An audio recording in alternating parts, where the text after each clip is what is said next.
What's up? What's happening? Welcome into the Take Command pregame show. We are live at Tap Sports Bar at MGM National Harbor. I'm Craig Hoffman. He is Logan Paulsen. Happy to be back this week.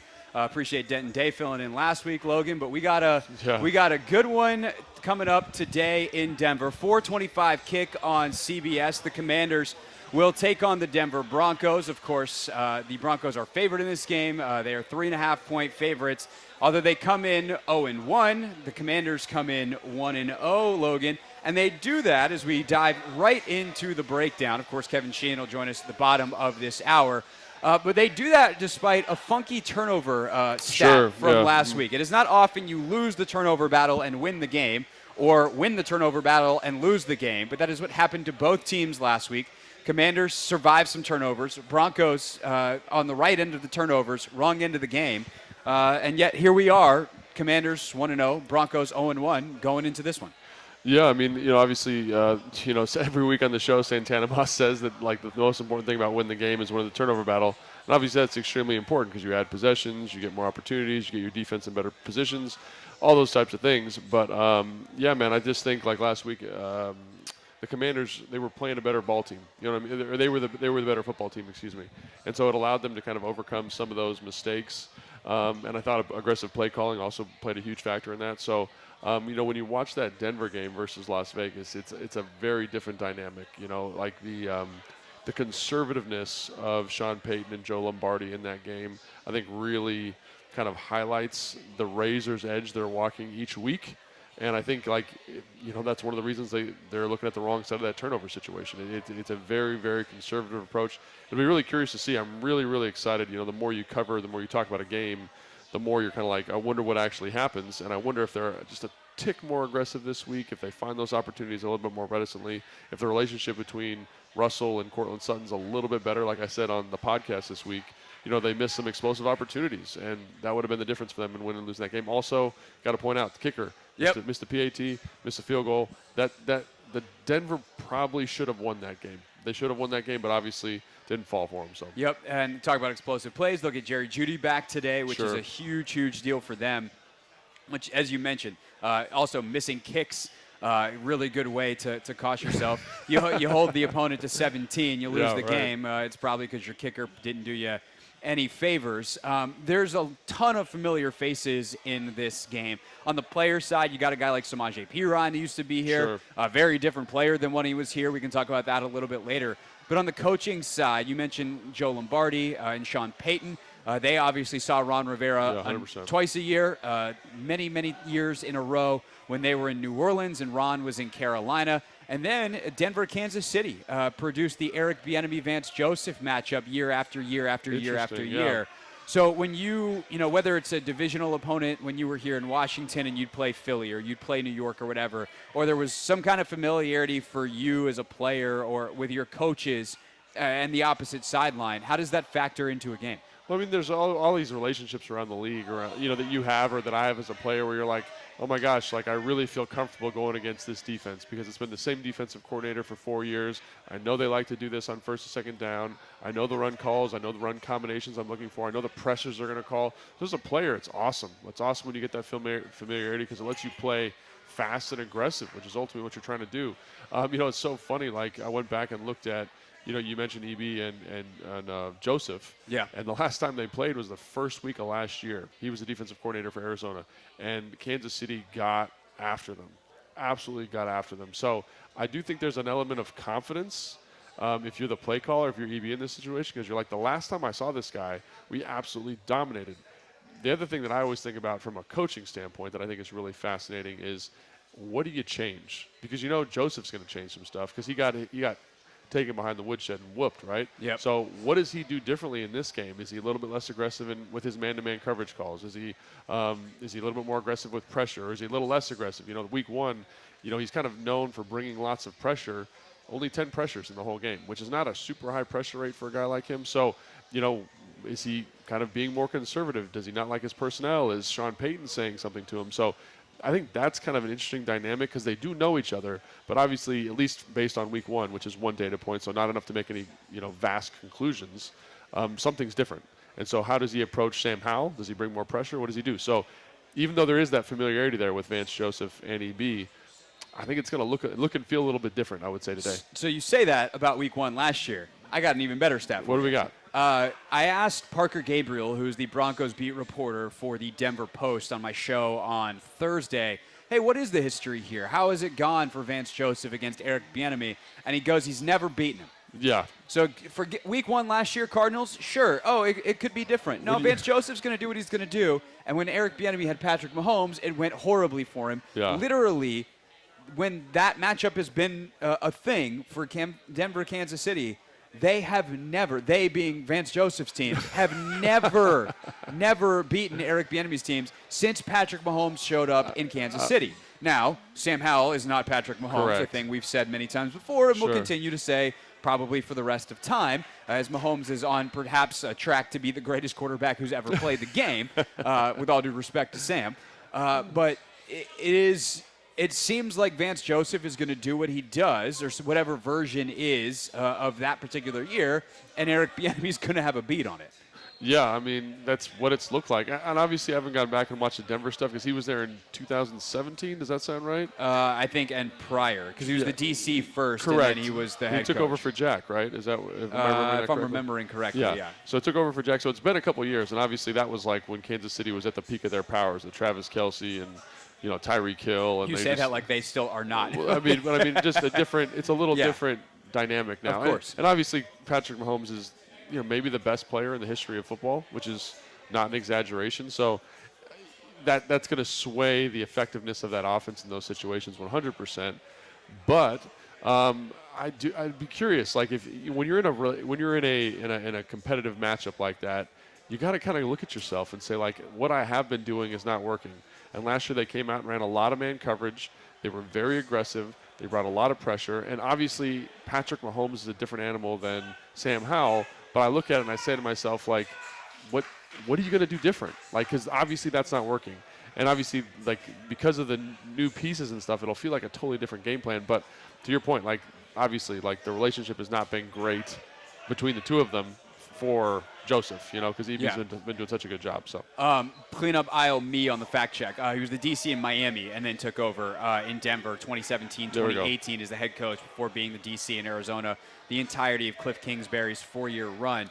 Again, we're live at Tap Sports Bar, MGM National Harbor, where you hear some Raiders fans in the background. We'll keep you updated on the scores all day long. First touchdown of the day goes to Devontae Adams on a little screen pass. They are up 7-0 on Buffalo. Craig getting after it over here. I know, it's not quite 17. That would be a heck of an achievement for 3 minutes into the football game. I got some Ravens fans in the house too. Obviously, the burgundy and gold jersey starting to show up here at MGM National Harbor. Ravens driving right now, and we'll keep you updated on everything. A full scoreboard recap coming up in the next hour of the show. Of course, the other big headline from this game this week, Logan, is that Chase Young will make his season debut.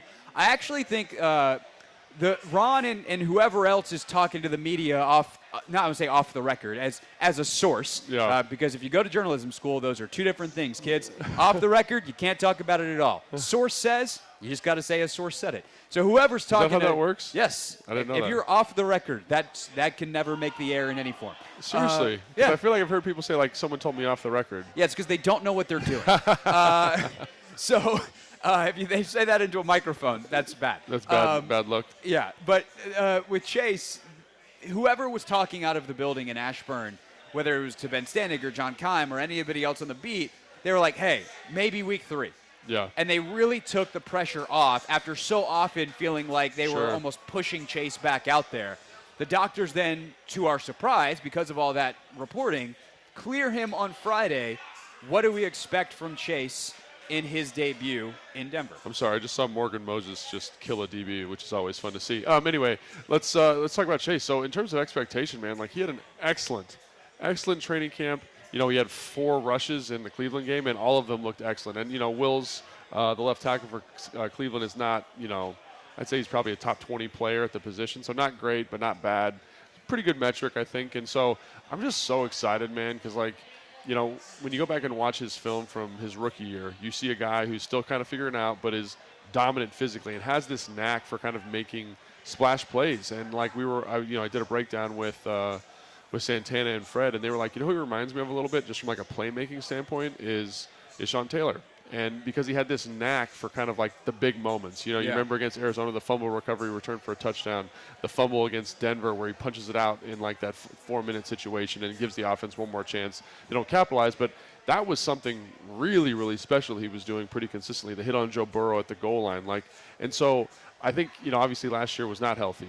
The year prior to that was not quite himself, I don't think either, because he got hurt week 7, didn't really get to show anything. So I'm just, based on what he's shown this offseason, I just am so excited for that physical freak, the guy that I remember watching his tape of in college, doing that evaluation on and being like, this dude is maybe the best football player I've watched in college.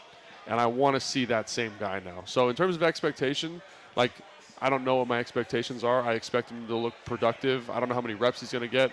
I expect he's probably going to play more than what the staff has said, because that's just how it goes, Right. Anytime they're like, he's on a pitch count, he's on a pitch count. Yeah, how'd that go in San Francisco last year? Yeah, you get him out there, and it's like, he's a physical freak. We want him on the field as much as possible. So I expect him to look good. I expect him to look sharp, because he looked good. He looked sharp during practice. He looked good and looked sharp during his minutes during the preseason games. And so, I always go back to what you say.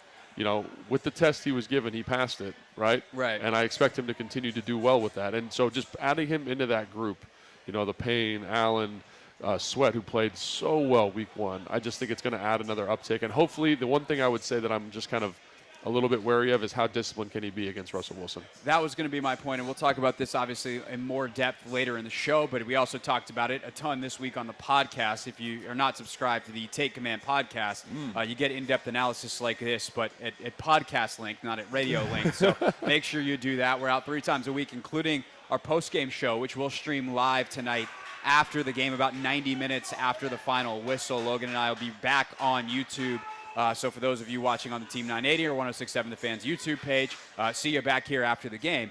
But we talked about that discipline that Young has to show this week, and it's something that is his, it was his weakness in 2021 before he got hurt, is playing within the scheme. Sure. And it's something that James Smith-Williams in Casey particular, but Casey Tuhill also. All those backup guys. FA does a good job of it. Great job of it. But obviously, if he's not playing today. Yeah, but those 2 guys last week showed the value of that as you push a quarterback like Russell Wilson up into a shrinking pocket and let Allen, Sweat, and Payne eat. We'll get to that more later on in the show. When we get back, we flip sides of the ball, though, and take a look at Sam Howell and how he matches up with this Denver defense. Howell has had a proclivity, not just in the pros, but in college, to take sacks. Is that a long-term problem, and especially a problem this week? We will look at that next. Here it is the Take Command pregame show on a Burgundy and Gold game day.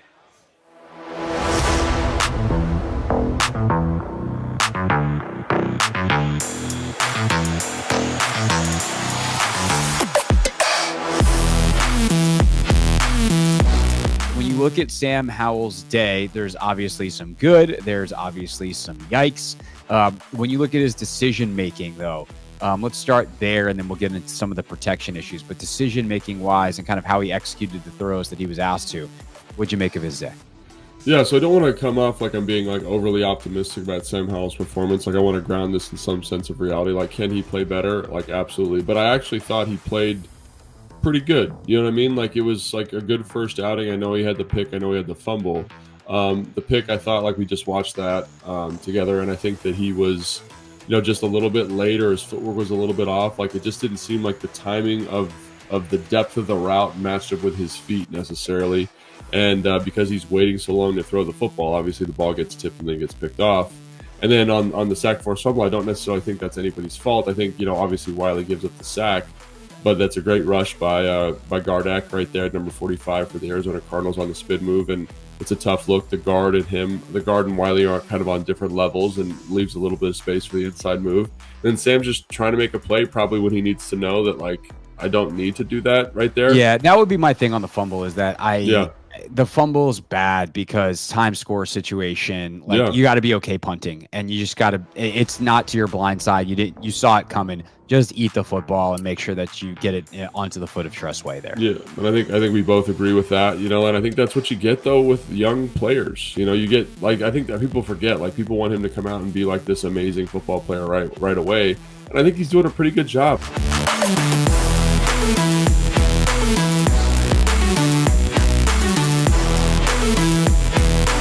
Last guy to mention real quick, Antonio Gibson. How concerned are we about the fumble?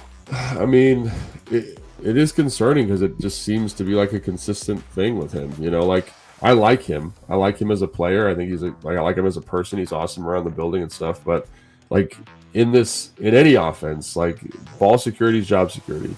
Like that is something that is so important. And for that fumble to come in the red zone, like as you're going in to score, it is a big deal. And he's running hard, like he's doing everything you want. I think he makes a nice cut on that, but I think he's going to get less touches. You know, like if that continues to be an issue. And EB's always been very good, at least in my experience with him, about coming back to guys after they have an issue. You know, and Gibson catches the screen in the fourth quarter that ends up being like I think it was an 11-yard gain. Yeah, it should have been a first down. But right. The referees decided that they were going to have a terrible day, so it wasn't. Right, but you know, like he's going to be a productive member of this offense, but like I don't know if he's going to get. I don't know if I think what I think is potentially in the future here is Rodriguez get more touches as on the first, second down type of ballpark that would have normally gone to Gibson, and then Gibson kind of moves into that satellite player role kind of exclusively. So it's week one.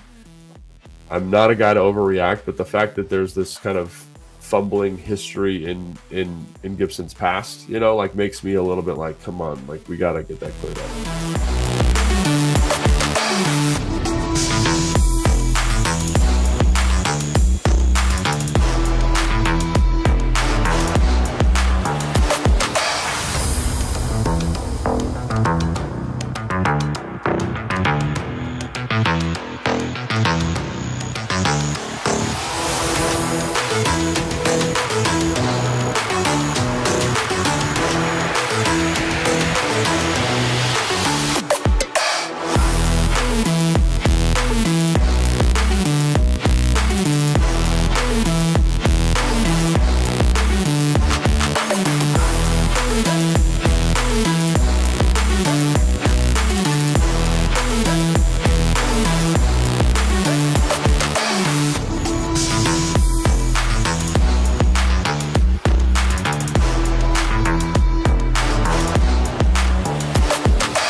Live from Tap Sports Bar at MGM National Harbor, Craig Hoffman, Logan Paulsen, the Take Command pregame show with you all the way up until 4:25 today. Logan, what time does the game start?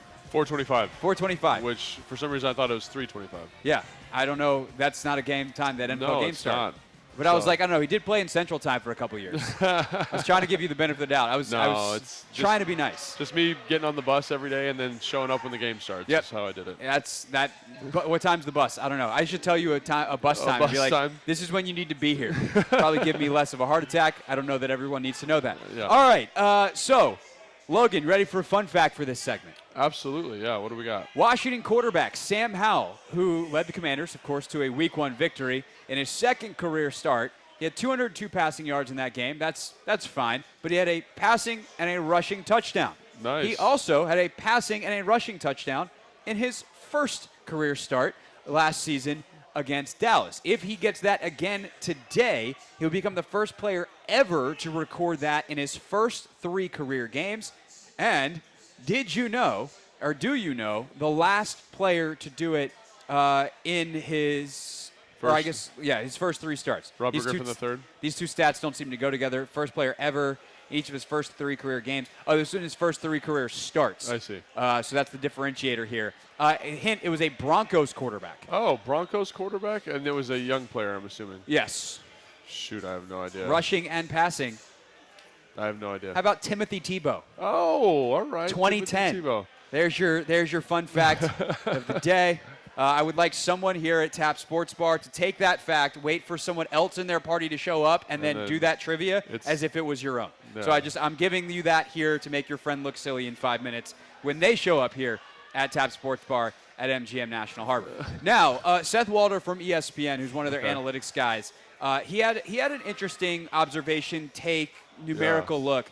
He noted that one of the things he was nervous about for Howell coming out of North Carolina was his sack rate, how often percentage-wise he took sacks. Yes. And that has obviously been an issue so far for him through the one game and through the preseason as well. When you watch the tape, though, you talk to your people around the building. Yeah. How concerned are you about Howell's ability to protect himself in the pocket and operate this offense efficiently? Yeah, I think the thing that's probably most concerning, just for me, and this is not from anybody in the building, is just how long he's holding the football. I'm sure everyone's seen that graphic that comes out every week, where it's segmented by number of sacks and then time to throw the football. And Sam is like in a quadrant all by himself from a time standpoint. Like he just holds the football, I think, even longer than fans were aware of when they were watching the game. So that's something that I think is a little concerning. Obviously, that can be mitigated or affected by play calling, which is something that you want to see, obviously. But, yeah, man, like he just got to kind of speed up his process, and that's not something that's going to happen overnight, right? That's going to take some time. That's going to take some reps. So in terms of concern, I think I don't know what you do about it. So my level of concern is like, well, he's got to grow out of it. Does he grow out of it? That might be more. That's probably a question I would say to myself. Does he ever grow out of this? And based on his college performance, based on his couple starts he's got, it doesn't look like that, but I think as he gets more comfortable and more familiar with NFL defenses and what they're trying to do, I think he will. I think it's the kind of thing that's really important to point out because you go, okay, how does a guy with this much production and this kind of physical tools, he's good on his feet, he's tough, he seems pretty smart, he's got a phenomenal arm. Yep. How does that guy fall to the fifth round? Is it just because he's short? I thought we were over that. I thought Russell Wilson and Kyler Murray proved that that doesn't have to be a full deterrent hindrance level NFL trait. And this is one of those things where certainly scouts are looking at him and the way he holds the ball at North Carolina, and they're like, I don't know how that flies in the NFL. Yeah, I mean, that was something that during the draft process came up constantly. Like, PFF, they do their big board. Daniel Jeremiah talked about it pretty extensively, right? And it's something that I think a lot of fans who maybe do like kind of minor evaluations, they ignore because they look at the arm talent, they look at the physical ability, they look at the leadership qualities, whatever it may be. But that and throwing under pressure are one of the highest indicators of a successful quarterback at the NFL level. So if that's bad for him, which it was, and it still is, like that's something that needs to get cleaned up. And I do think that this offensive system that EB is utilizing, this West Coast system, will be beneficial, but it's going to take time, So that's one of the reasons why, like today, for example, like this matchup makes me very, very nervous because it's kind of like, he's got to get the football out of his hands more quickly. And again, maybe EB can call stuff, maybe they can dissect the defense in a different way because we talked about EB's familiarity with Joseph. All those things are going to be super impactful, but I am concerned about it. Yeah, if you look at the tail of the tape through 1 week, obviously Washington scored the 20 last week. Denver gave up 17 in the loss to Vegas. They only gave up 61 rushing yards. I think Bieniemy obviously a little bit more aggressive running the football last week in the second half, or switches. I don't know if aggressive is the right word, but a little more deliberate. Deliberate. Yeah, that's a good word for it. Running the football last week. How do you think that he kind of splits the play calling this week? Seeing what Denver did last week, how stout they were against the run. But also, I think there's a question to be asked. Were they stout against the run, or did Jimmy Garoppolo just quick fire out of a bunch of called run plays? And that's something that he does that might not be on Sam's plate. Dude, watching that Denver defense versus Las Vegas, they were extremely stout against the run, man. They were very, very good. Now, Las Vegas came in with this approach, like we talked about on the podcast, the Rock'em Sock'em Robots approach, where they were pretty much like, we're going to line up, we're going to run power, we're going to run counter, we're going to run these very aggressive, physical gap scheme runs. And the linebackers for Denver were just way too fast at reading runs and getting off combinations and getting into run lanes and making great tackles on a good back in Jacobs. So I think they were excellent. I think they were excellent in terms of stopping the run. And I thought Mike McDaniels, the offensive play caller there, just didn't really do a good job, in my opinion or my estimation, of putting his offense in a good position to run the football. Because like we've talked about on the podcast, Denver runs a 3-4 structure. So they got 3 big guys inside. They got 2 big edge rushers. They got 2 linebackers that are geeked up and ready to stop the run. And he just was like, we're going to run into that. And I don't think that's the best way to do it, man. If I'm trying to run the football against them, I like EB, like we talked about, get in some lighter personnel. Get in 11, get in 10. Maybe you can get in 12, and like they'll match you in the 4-down kind of nickel structures. that's where you want to live, man. You don't want to be living with a bunch of killers who are on the team to stop the run. I don't want to run into those guys. I want to run into guys who are there to cover. I want to run into coverage players. And so I think EB is very aware of that. Like when you look at what he did in Kansas City, when you look at what he did in last year's opener against Kansas City versus Arizona, we got into some different looks to help our guys look better and be more effective. So, yes, I think Denver's defense is excellent. It's a very fast and physical group, but I also think that Las Vegas was kind of being stubborn a little bit with their approach. Get out of that. Wait, Josh McDaniels stubborn? I don't know. Does he have that reputation? Yeah, just to say the least. All right, we get back here on the Take Command pregame show. Kevin Sheehan will join us for his weekly visit. He always joins us a half hour into the show. Also should tell you, for those of you listening on 106.7 The Fan on the radio, on the stream, you'll stay with us. If you're watching on YouTube, no worries. But for those listening on 106.7 and The Fan on the radio, we will be leaving you about 15 minutes from now for Dodgers-Nats pregame. Charlie and Dave standing by. So that is still to come. But Sheehan next. That's Logan Paulsen. I'm Craig Hoffman, and this is the Take Command pregame show on a Burgundy and Gold game day.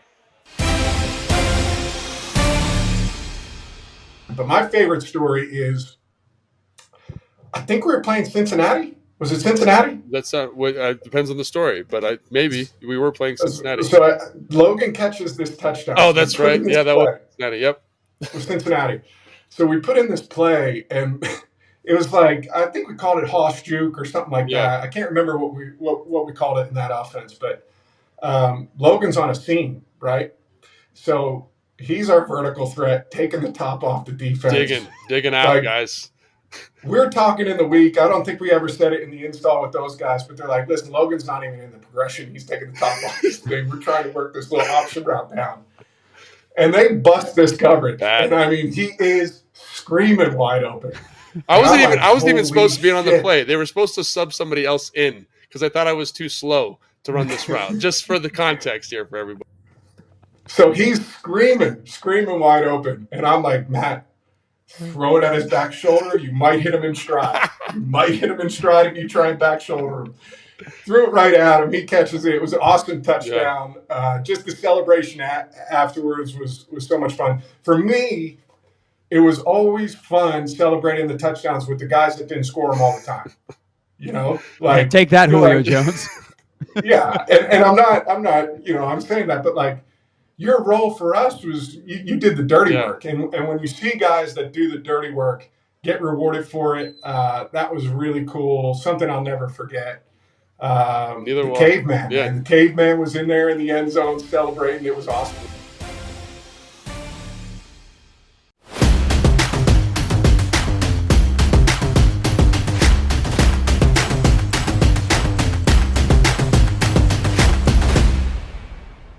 So there was this play where we call it like it was, what is it, 19 Zorro. So basically like versus a 3-4 structure with an outside linebacker who is Von Miller in this case, I would get help from the fullback, like on inside help. So I could be really aggressive on my reach, really violent to the reach.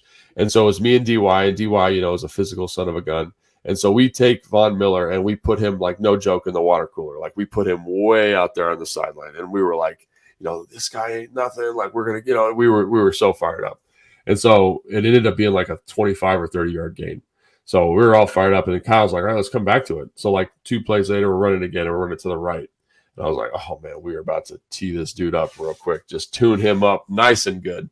And so I go out to get him, and I'm firing off the ball. My hat's low. I'm flat back. And I swear to God, like he was about as close as my hand was to my face.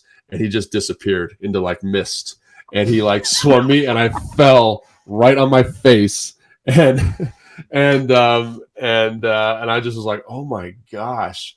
And like I went back and watched the film, and it was crazy how quickly he was able to like do his little basketball weave and then like just disappear from my vision and get inside and make the tackle. And I was like, oh, so now he's upset. So then the next play, I'm like all tentative and nervous. And I felt like Vaughn did. I watched this on film, so I knew he did this. But he does a really good job of like kind of like playing it like a boxer a little bit. You know what I mean? Like kind of rope-a-doping you a little bit. So like he lets you get one, right? Where I got after him. He makes you look like an idiot. And then the next time I was super tentative on him, and he literally did like a double stick like he was going to make me miss, and then just grabbed my neck and then threw me over the pile. I was like, man, this is going to be tough. I got to like think of a plan here in the next 15 minutes so I don't look like an idiot for the rest of the game. But, when you're playing elite football players like him, like there's a reason they're elite. So if you get one on them, it's probably because they want. They probably because they're letting you get one. It's a trap. It's a trap. It's a trap.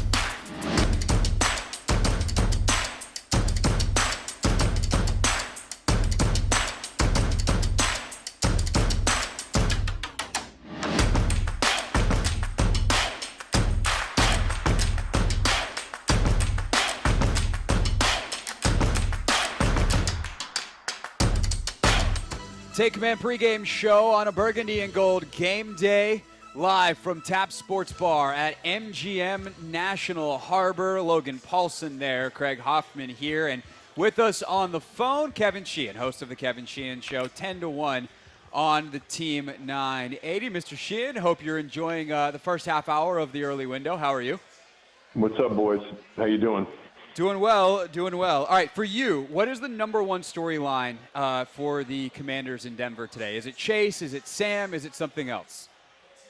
For me, I'm excited to see Chase Young, and I hope he's healthy and, gets enough snaps. I want him to have the appropriate number of snaps, whatever they think that is. But for me, it's just to see what kind of progress Sam Howell made from week 1 to week 2. He's an evolving, quarterback, and he's got to be developed. And some of the bad habits he has, he's got to get coached out of. And some of the things he does well, they've got to emphasize and highlight. I thought we saw some good, and I thought we saw some bad. But, if he is what we think he is, which is a really smart young guy who's super coachable and auto-corrects himself, as we were told, at some point during the offseason, then I'd like to see him take, a step, even if it's a small step forward. And I guess part of that would be, can't take all those sacks, can't put the ball on the ground. And, an opponent like today's opponent, they should be able to hang around and have a chance if they don't give it to them. Yeah, one of the things that sticks out to me about this Denver defense is that they're pretty good at football, Kevin. And I do think that this will be a much different challenge than Arizona was week 1. Like, for the young quarterback going on the road, like you said, you want to see that stuff corrected. How hard do you think that's going to be for him in this kind of hostile environment against a defense that I think is pretty good? Yeah, it's pretty good. They've got really good players. They've got an outstanding corner, and game planning around Pat Surtain and look. One of the things, and I have not heard enough of you this week, Logan, and I always love listening to you, after games, but I hope that Eric Bieniemy stays aggressive. Yeah. I didn't mind the pass to run ratio because I think there's a long game here with Sam Howell, and I think he wants to err on the side of being aggressive. Now, when the game got risky, I think they did the right thing against an opponent that they really couldn't lose to last week. But their best players are Jahan Dotson and Terry McLaurin and Curtis Samuel and De'Ami Brown. And I want to see those guys touch the ball, and the easiest way for them to touch the ball is by catching it. But you're right, Denver's good on defense. They're well coached on defense. I thought it was such an interesting choice to go to Vance Joseph. He knows Mike Zimmer well, and I thought there was a really good chance it was going to be Zimmer in Denver. It's a bigger test, obviously, this week than last week, all the way around. Kevin Sheehan with us, of course, host of the Kevin Sheehan Show here on the Take Command pregame show. So there is an alternate version of this game, Kevin, where we are talking about the Russell Wilson-led Commanders against whoever would be in Denver at this point. Like, as someone who has a great knowledge of the history of this team and kind of the way the league functions week to week and the storylines of it, like, how glad are you that we're not living in that alternate universe? I don't know. I think we should be careful to, bury him now that he's got Sean Payton instead of Nathaniel Hackett as the head coach. This is a guy that's going to go into the Hall of Fame when his career is over, no matter what happens in Denver. And, vintage Russell Wilson off schedule was as good as anything that we saw during those years. And yeah, they had good defenses, and he's not great from the pocket for a lot of reasons, but I think Sean Payton's the right kind of guy for him. He's not going to let him bring in the entourage, as he called it, Russell Wilson Inc. And the stories that we read kind of after he was gone from Seattle, I mean, I think they were surprising to a lot of people that weren't really in the know about just what a diva he was. And we know that would have never worked here. Certainly not with the previous regime, because the last owner would have made it even worse for Wilson. Yeah. I mean, if Wilson was a diva with Pete Carroll and Schneider and that group in Seattle, imagine how entitled he would have been here last year. But I still would not close the book on him at all. I wouldn't. I think there's just too much off-schedule creativity. And last week, guys, I'm sure you guys know this, but each team only had the ball for 6 total possessions. Yeah. That's unheard of in a game. And Denver scored on 3 of them and missed a field goal on the 4th. So if you're in position to score on 2/3 of your drives, that's pretty productive offense. They missed an extra point. They missed a field goal in the game, which ended up being the difference. Yeah, I'm really glad you brought that up, and we're probably going to talk about that later on the show. It's like he's not the same Russell Wilson from 5 years ago, but he's much better than Josh Dobbs. And I think he's still a pretty serviceable starting player. Like, it's not, the crazy splash plays and all that stuff. What does the defense have to do to contain him, in kind of his current state and iteration? Well, I think you just have to do your best to keep him in the pocket. I think even when they run, and you watched it, I'm sure, last week, even when they go with the QB keeper or the bootleg and he's out, you've got to hem that in. You've got to make him throw short and not be able to get to that second and third level on the boot. Him outside the pocket, him off schedule is where he thrives. Him in the pocket is where he struggles. And then I would say, you've got to stop the run. If you go back, there were some creases for last week when they ran the football. They didn't get hurt by it necessarily, but Javonte Williams, to me, who is, the former teammate of Sam Howell at Carolina, right. I think he's got star potential as a running back, and Perine's really thriving. So stop the run and then keep Wilson in the pocket. Kevin Sheehan, Kevin Sheehan with us. We got about 90 seconds, as you know, here, Kevin. So wrap up with this. Who you got? I think it's a really close game like last week. I think it's low scoring, and I think, it comes down to who, doesn't make the mistakes. I got Denver 20-16, but it's certainly a winnable game to get to 2-0. If Washington's going to pull the upset, it will be because what? It will be because they don't make it easy for a team that struggles to score, or maybe we think will struggle to score. They don't make it easy for them to score, and they're in a 17, 16, 17, 13 kind of game that they win. But if they give Denver the chances they gave Arizona last week, it's not going to be a good outcome today. Got it. Kevin Sheehan with us here on the Take Command pregame show. Thank you, sir, and we'll talk to you next week. All right, guys. Thanks for having me. Thanks, Kevin. Appreciate it. All right. Kevin, of course, on 10-1 on the Team 980. He's got the Kevin Sheehan Show podcast as well. So here's what we got for the rest of the show today. Coming up next, you'll hear from Ron Rivera and Eric Bieniemy in our Coach Speaks segment. The Sports Junkies, we'll check in with them coming up at 2. We'll talk more about Sam Howell versus pressure in our Tale of the Tape at 2:15. Chris Russell will join the show at 2:30. Then check the scoreboard. Should be around halftime, and most of the 1 o'clock games are on 2:45, if not a little bit sooner. And then we will flip the field. What about this Denver offense? Talk more about it coming up at 3. I believe Grant Paulson's going to join us at 3:30. Got to talk about the altitude too, Logan. That's going to be an interesting thing to monitor today. That all still to come. If you're listening on the Team 980, you're all set. If you are on 106.7 The Fan and want to keep with us, flip over. If not, Nats pregame now. You can listen to the Team Perfect smart speaker.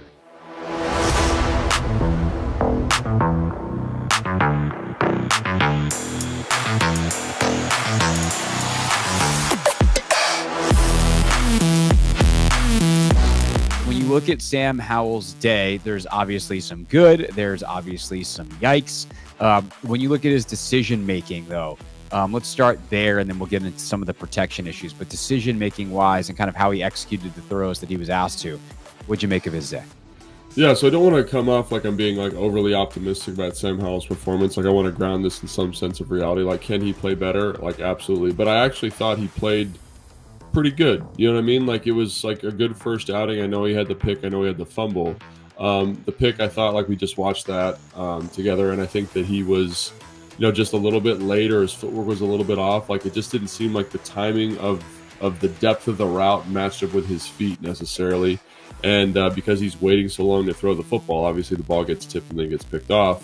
And then on the sack force fumble, I don't necessarily think that's anybody's fault. I think, obviously Wiley gives up the sack, but that's a great rush by Gardeck right there, number 45 for the Arizona Cardinals on the spin move. And it's a tough look. The guard and Wiley are kind of on different levels and leaves a little bit of space for the inside move. And then Sam's just trying to make a play probably when he needs to know that, like, I don't need to do that right there. Yeah, that would be my thing on the fumble is that the fumble is bad because time score situation, you got to be okay punting, and you just got to, it's not to your blind side. You saw it coming. Just eat the football and make sure that you get it onto the foot of Trustway there. Yeah, and I think we both agree with that, and I think that's what you get though with young players. You get, like, I think that people forget, like, people want him to come out and be like this amazing football player right away, and I think he's doing a pretty good job.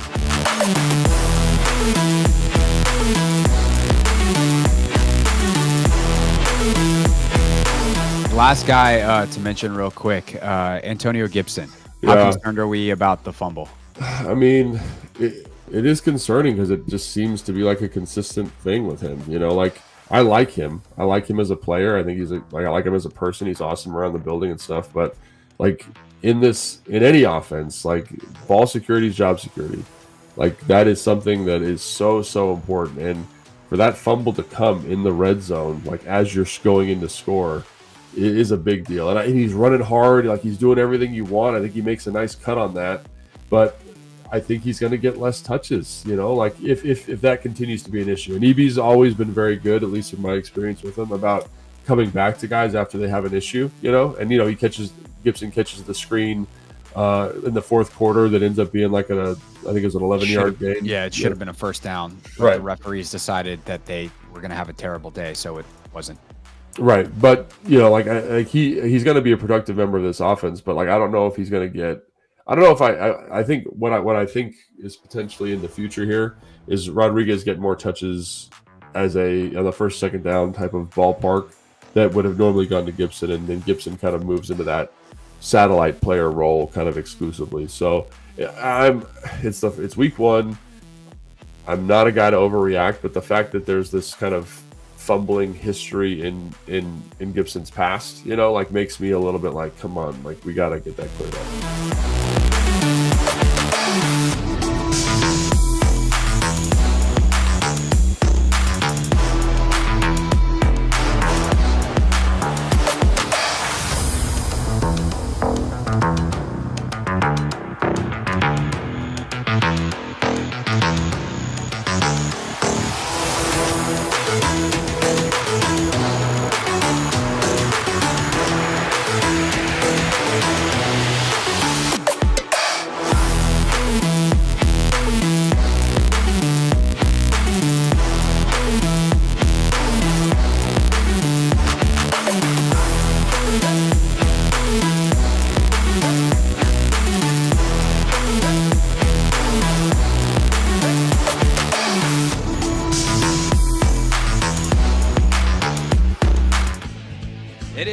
Take Command pregame show. We are live at MGM National Harbor from Tap Sports Bar. Of course, we're also broadcasting live right now on YouTube, youtube.com/@theteam980 and @1067 The Fan. So, Logan, if people are driving around and are like, man, I really like this show, but I'm almost out of my car, good news. Just go home. Flip open your smart TV, open the YouTube app, make sure you're subscribed to the Team 980 or 1067 The Fan. In fact, might as well do both. Yeah, there and then you go. pick your channel and watch us there, and we'll take you all the way up to kickoff at 4:25. And it's time now for our Coach Speak segment, where we take a listen to what some of the coaches had to say during the week, and we go either take it at face value if we think they're telling the truth, or we try to translate from the Coach Speak BS-o-meter. So let's start off with Ron Rivera, and obviously he was asked quite a bit on Friday about Chase Young's status, and this is what he had to say on whether Chase was going to play. This one's not BS. Chase is going to play. Here was Rivera announcing it. A lot of good things throughout the week, and there's a lot of confidence. Obviously we have to be smart because it is his first introduction to, full contact, full speed contact, other than what he had in practice this week.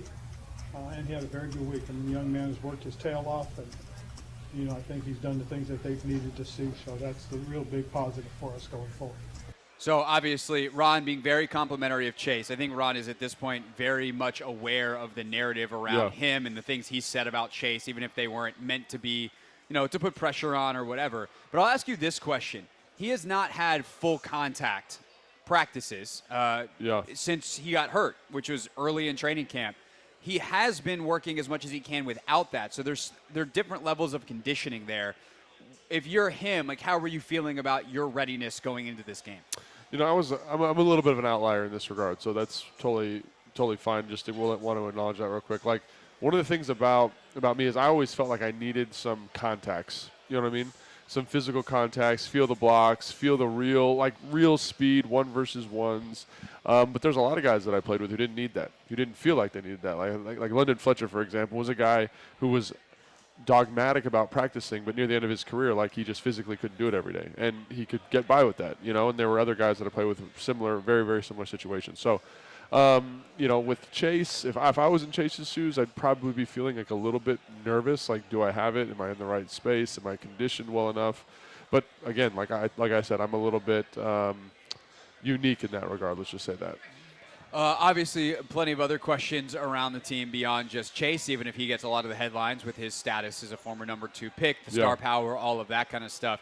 And we talked a little bit earlier about the familiar faces in these two coaching staffs specifically, where you have Ron Rivera facing Sean Payton, as they did for years in Carolina and New Orleans.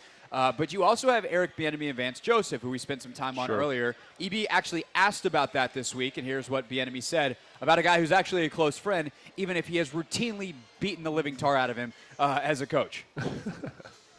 You know what? Now, I may be a little biased because I've thought the world of VJ since he was a freshman when he played for us. He went to a high school that put out a number of players out of New Orleans, Louisiana. He went to Shaw High School. And hell, I think they won state when he was there. And so he's always had that character. He's always had that leadership quality about him. He played quarterback. He was a backup that whole entire time. But he was one of the smartest players on our team as a freshman. And obviously, it led to him playing a few years in the NFL. But on top of that, when I was thinking about getting to coaching, he was already involved in coaching. And he kind of inspired me. And so, VJ is a well-versed individual who's accomplished a lot. And the thing that I love about him, first and foremost, he has not changed. Second of all, he continues to grow in this industry. And third of all, he has a way about himself that keeps himself around, because when jobs are coming available, he's always one name that's always discussed. So not just old friends, but old college teammates at Colorado. By the way, what a time to be a Colorado Buffalo right now. But old friends, old teammates, and now opponents on opposite sidelines calling the game against each other today. Yeah, and I think, he didn't say anything there that was good or, nothing about the game, right? And I think that's how you handle it. You just kind of say, he's a friend. I think he's a smart guy. And, in the back of your mind, it's like when you're playing, I don't know, like video games versus somebody, and you got him. It's like, oh, yeah, he does a good job. But, I know on game day I'm going to get after him. And that's kind of the vibe I got from that conversation. And EB does a great job of being hyper complimentary, and I think that's the right, very professional, that's the right way to handle it. There's nothing there that kind of gives you any insight or anything on that. But I do think that I expect him to have a very good coaching performance today if I was going to put money on it. Did you have any guys that you either liked or hated playing against because you had personal relationships with them? I always had a good, when I was in Atlanta, we played against Washington, and Ryan was out there, and Ryan Kerrigan, in case anyone can't put 1 and 1 together. Yeah, Ryan Kerrigan. It was really good to go against him and kind of fun. And I was at a point in my career where physically I wasn't quite where I was, and he was still doing a pretty good job. And so I was like, man, it was a good barometer to say, man, you're much closer to the end than you ever thought possible before. But it was really good to be out there and playing with him and see him after the game and talk and all that kind of stuff. And I got the utmost respect for Ryan, so it's always fun going against him whenever that opportunity presented itself. Do you recognize him when you walk past him in the building, or is he? It's just you're like, who's that skinny guy? He is much thinner than I ever thought he would be, but he's kind of in a bulk phase now. He's getting a little, he's getting a little bit of it back. Yeah, a little bit back. No, Okay. nothing crazy. I think it's all appropriate. I think he probably weighs about 220 pounds, 225 pounds, but he was getting very thin there for a while, very happy being lighter, and now he's not having to carry NFL defensive end weight. Yeah, now he's getting back into it a little bit. So, but yeah, it's good seeing him around the building for sure. He's one of my best favorite guys that I ever played with in my whole career. So yeah, so you got that matchup today. Yep. One bite that we did want to play from a coach. We don't play Jack Del Rio bites often because he's often pretty. Jack is, I think, the best one at being short and not giving you anything. The master of coach speak. Yeah, just doesn't want to say much at all. But he said a little bit here. He's also honest, though. I will give Jack that. Yeah, he's very honest. The times that he gets talked about is because he's honest and he says something interesting about a guy that's, obviously it's not typically that interesting when a guy's playing great and a coach is like, hey, he's playing great. But he will say, that guy's got to step up a little bit. Yeah. But it's something the player already knows. And this week that player is Cody Barton. Del Rio on Barton at his Thursday press conference. Can't wait to hear this. I think, you'll see us utilize packages, personnel groupings, week to week. So I wouldn't make too big a deal over one or the other.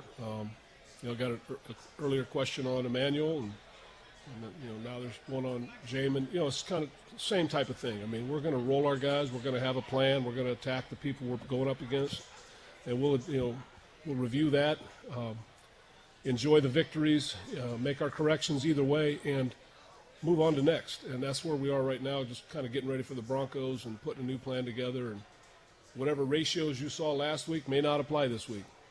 So the question specifically was about, hey, Jamin, Cody, one seems to be playing a little better than the other, and you guys played the guys not playing well more. I think he does. He may be saying a lot there. He might not. I think this is why the coach speak translator is important, Logan. Yeah. I think what he's really saying is, all options are on the table. Yeah, I mean, there was nothing there from Jack. Knowing Jack, talking to Jack, that was about as high level as he possibly could have got. It's we got multiple personnel packages. We'll do some different stuff. Who could know? Who knows what's going to happen? It's Monday. We're going to figure out what we want to do. So not a lot going on there. But I do think to his point, if you want some insider baseball, they do have multiple defensive personnels that they trot out there every single day, and I think every week it's going to look a little bit different. So, for example, Jamin doesn't start necessarily in the Cinco package, he never has since he's been here. Only when he had the green dot end of last year.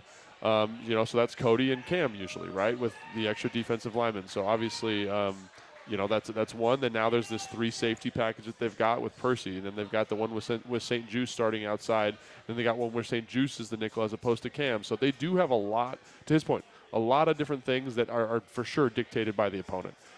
For example, if you're playing Kansas City, you better believe it's going to be Forbes, St. Juice, and Fuller out there for 90% of the snaps. You know what I'm saying? Because they're going to throw the ball a lot. However, this week or last week against Arizona, a little bit different dynamic. And I think this week's approach by the defense will look very similar to Arizona, quite honestly, because of their philosophy. They want to run the ball. They want to pound the football a little bit. They want to be play action heavy. So can you get Cam Kroll on the field in those running situations? Because he does have a good feel for run pass. He's got great instincts. So I think it'll feel very similar. So, again, not a lot there from Jack in terms of his view of Cody, his view of Jamin specifically in that relationship. But I do think it's important to acknowledge they do have a lot of diversity in terms of what they present to an opposing defense from a personnel standpoint every single week. No question. Here's the part that goes unsaid, and I don't even know if you said this in there, is in those packages, you can switch the players out. That's true. And that's the part that I think is going to be worth watching is, I agree. Hey, we like this package because of the type of player it puts on the field. 1 linebacker, 5 defensive linemen, for instance, in the Cinco package, and whatever group of DBs we want to put with that. But you can make that 1 linebacker Jamin Davis instead of Cody Barton. I agree. They haven't yet, but that is, to me, what has to be watched moving forward because Jamin, again, we talked about this ad nauseum on the podcast this week, so if you want the long version, check us out there. But you drafted Jamin in the first round. There's no reason why you shouldn't be wanting to play him more. And right now, he's the better player. 1,000%. And that's the thing. And again, it's 1 week. It's one Right. week. But it's also preseason. It's also training camp. It's also the entire offseason that Jamin was participating in. He's been better. And so it is a little confounding, a little confusing as to why you wouldn't. You wouldn't want him involved. So, But it is 1 game week, so who knows? Maybe yes. Cody's better and they know what they wanted to scout. 100%. So it'll be really, again, one of those things that as the season goes will be really compelling to keep an eye on. Same thing with like Cam and like his role and how they're using him in terms of like him being a run player quite a bit. So lots of things that I'm really excited to watch from that standpoint this week. All right, we are getting a little closer to halftime of the early games, about somewhere between 8 and 10 minutes left in the second quarter of most of these. The Ravens just went up 10-7 on a long Justin Tucker field goal. Chargers just went up.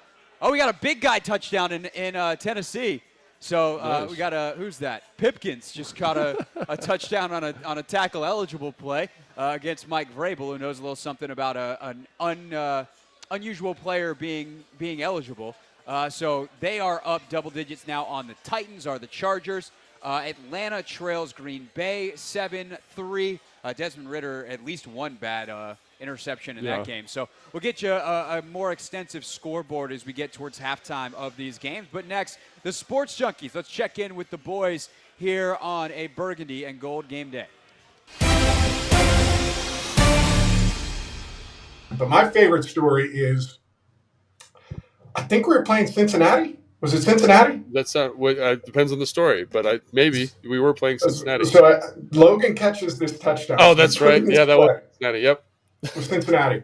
So we put in this play, and it was like, I think we called it Hoss Juke or something like that. I can't remember what we called it in that offense, but Logan's on a seam, right?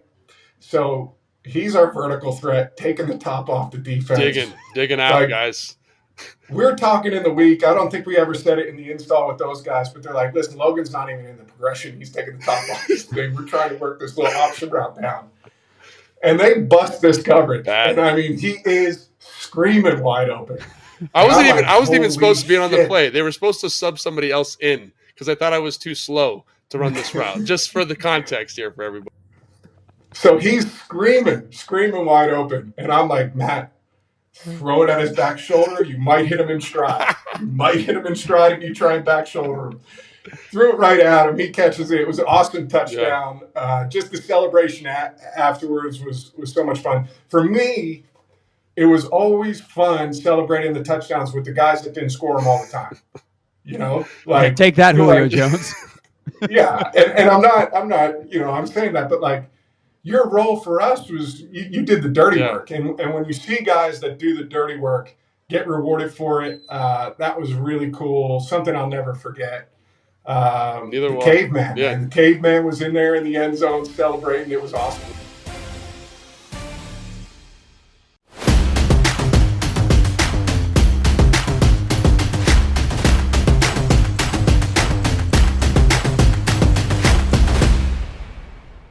So there was this play where we call it like it was, what is it, 19 Zorro. So basically like versus a 3-4 structure with an outside linebacker who is Von Miller in this case, I would get help from the fullback, like on inside help. So I could be really aggressive on my reach, really violent to the reach. And so it's me and DY, and DY, is a physical son of a gun. And so we take Von Miller and we put him, like, no joke, in the water cooler. Like, we put him way out there on the sideline. And we were like, this guy ain't nothing. Like, we're going to, we were so fired up. And so it ended up being like a 25 or 30 yard gain. So we were all fired up, and then Kyle's like, all right, let's come back to it. So like 2 plays later, we're running again, and we're running to the right. And I was like, oh man, we are about to tee this dude up real quick. Just tune him up nice and good. And so I go out to get him, and I'm firing off the ball. My hat's low. I'm flat back. And I swear to God, like he was about as close as my hand was to my face, and he just disappeared into like mist. And he like swung me, and I fell right on my face. And I just was like, oh my gosh. And like I went back and watched the film, and it was crazy how quickly he was able to like do his little basketball weave and then like like just disappear from my vision and get inside and make the tackle. And I was like, oh, so now he's upset. So then the next play, I'm like all tentative and nervous. And I felt like Vaughn did. I watched this on film, so I knew he did this. But he does a really good job of like kind of like playing it like a boxer a little bit. You know what I mean? Like kind of rope-a-doping you a little bit. So like he lets you get one, right? Where I got after him. He makes you look like an idiot. And then the next time I was super tentative on him, and he literally did like a double stick like he was going to make me miss, and then just grabbed my neck and then threw me over the pile. I was like, man, this is going to be tough. I got to like think of a plan here in the next 15 minutes so I don't look like an idiot for the rest of the game. But, when you're playing elite football players like him, like there's a reason they're elite. So if you get one on them, it's probably because they want. They probably because they're letting you get one. It's a trap. It's a trap. It's a trap.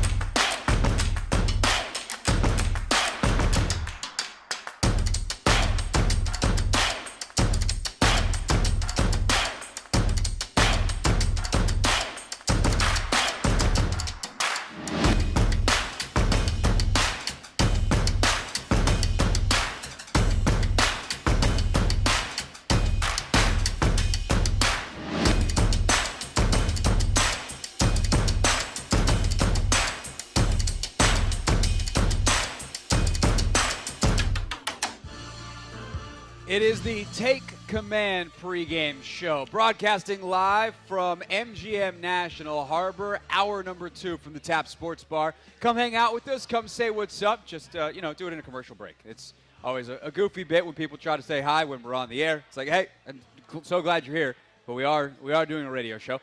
Something you can see, by the way, on YouTube at the Team 980 and at 106.7 The Fan in about 90 minutes after the game tonight, Logan Paulsen there, as I'm Craig Hoffman here. We will be back on these same YouTube streams for the Take Command post-game show, which we are very much looking forward to. Hopefully a victory to talk about. Of course, tomorrow morning on the Sports Junkies, they will be talking about the same thing, hopefully a victory on a Victory Monday. But each week on this here pregame show, we do check in with the guys. So JP and company, take it away.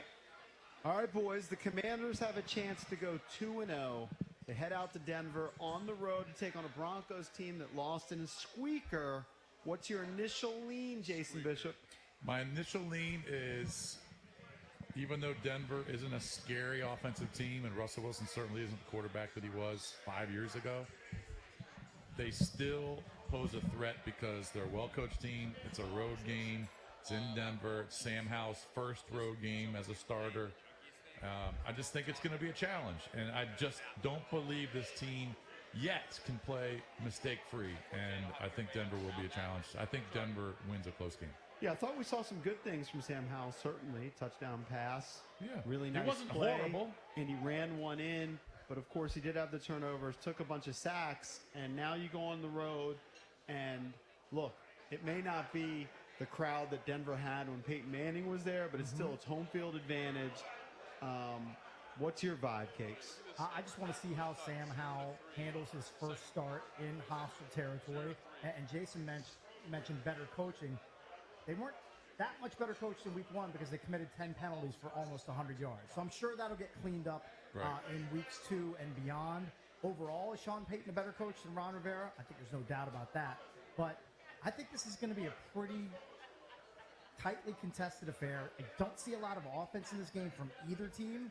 I think it's going to hover right around the total of 39, but you'd just like to see some of the mistakes that jumped out at you, the 6 sacks, Sam Howell coughing up the ball and letting the Cardinals jump on it in the end zone. That can't happen on the road if you want to win a game and get to 2-0.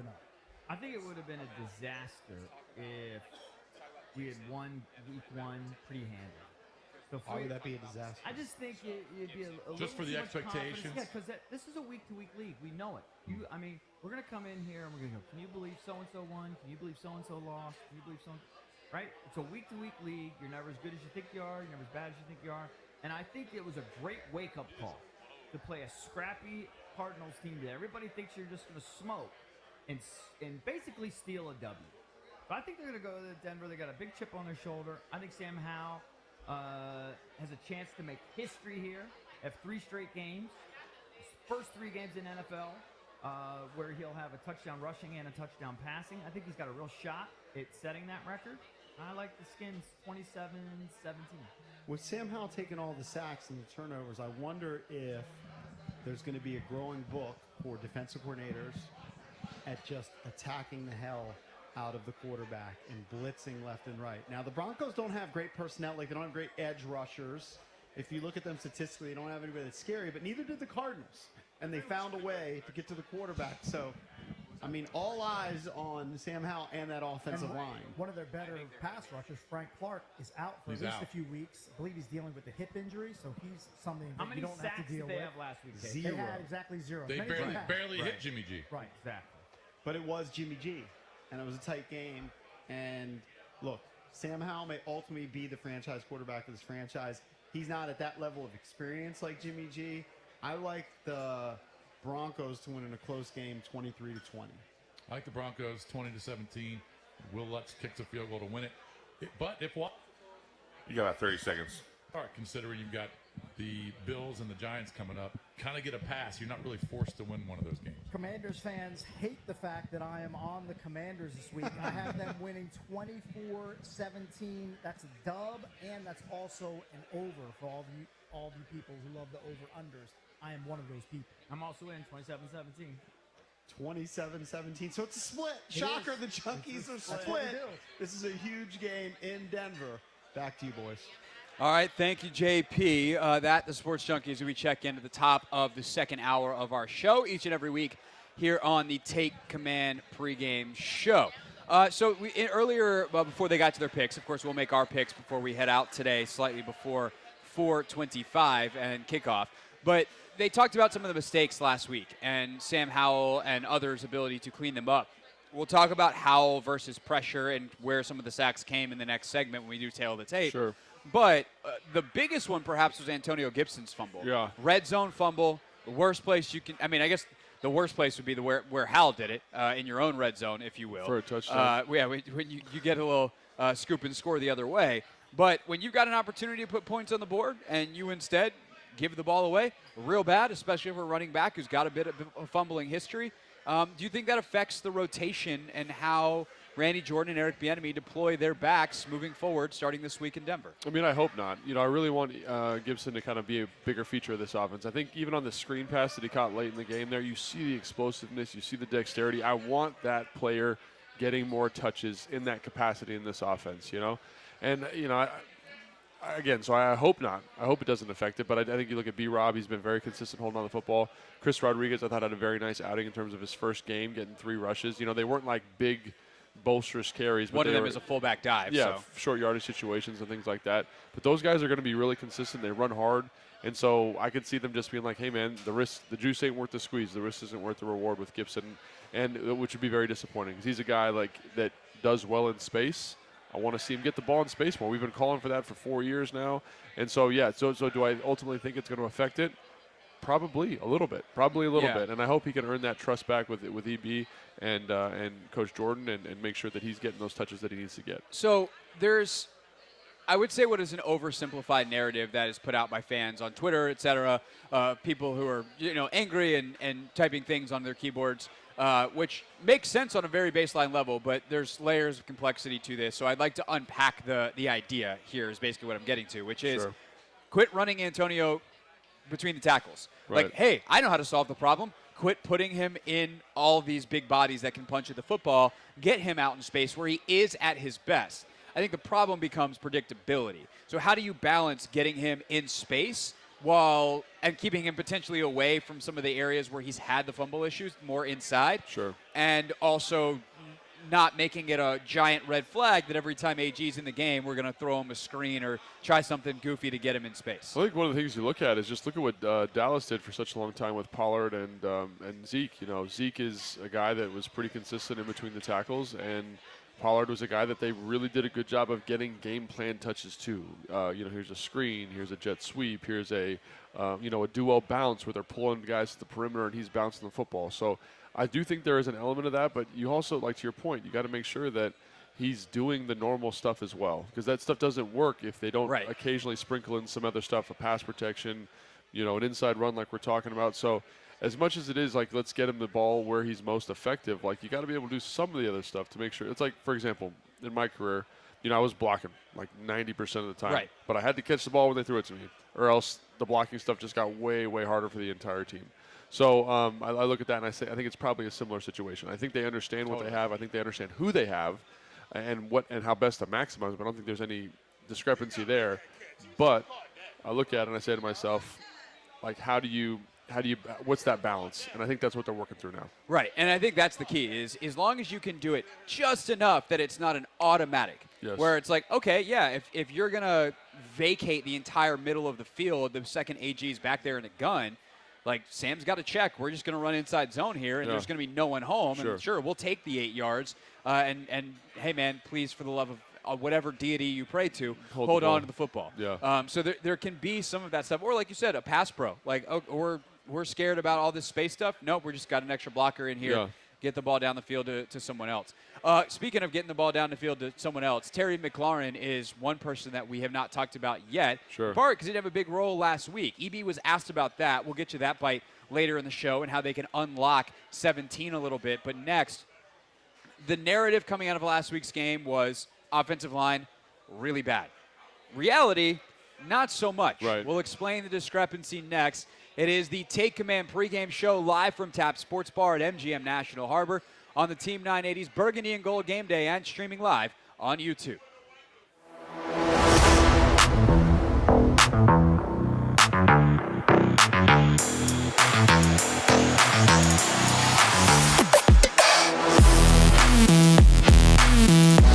When you look at Sam Howell's day, there's obviously some good. There's obviously some yikes.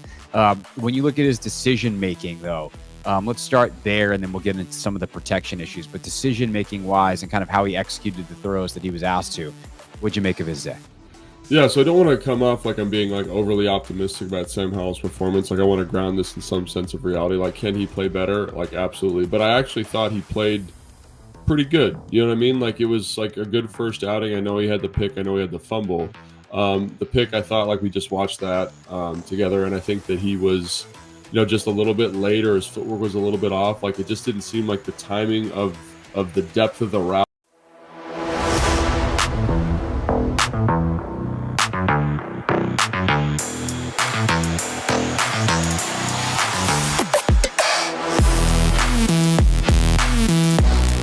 Look at Sam Howell's day, there's obviously some good. There's obviously some yikes. When you look at his decision-making, though, let's start there, and then we'll get into some of the protection issues. But decision-making wise and kind of how he executed the throws that he was asked to, what'd you make of his day? Yeah, so I don't want to come off like I'm being like overly optimistic about Sam Howell's performance. Like, I want to ground this in some sense of reality. Like, can he play better? Like, absolutely. But I actually thought he played pretty good. You know what I mean? Like, it was like a good first outing. I know he had the pick. I know he had the fumble. The pick, I thought, like, we just watched that together, and I think that he was, just a little bit late, or his footwork was a little bit off. Like, it just didn't seem like the timing of the depth of the route matched up with his feet necessarily. And because he's waiting so long to throw the football, obviously the ball gets tipped and then gets picked off. And then on the sack force fumble, I don't necessarily think that's anybody's fault. I think, obviously Wiley gives up the sack, but that's a great rush by Gardak right there at number 45 for the Arizona Cardinals on the spin move, and it's a tough look. The guard and Wiley are kind of on different levels, and leaves a little bit of space for the inside move. And then Sam's just trying to make a play, probably when he needs to know that, like, I don't need to do that right there. Yeah, that would be my thing on the fumble, is that the fumble is bad because time score situation. Like, you got to be okay punting, and you just got to. It's not to your blind side. You saw it coming. Just eat the football and make sure that you get it onto the foot of Tressway there. Yeah, and I think we both agree with that. And I think that's what you get though with young players. You get, like, I think that people forget, like, people want him to come out and be like this amazing football player right away, and I think he's doing a pretty good job.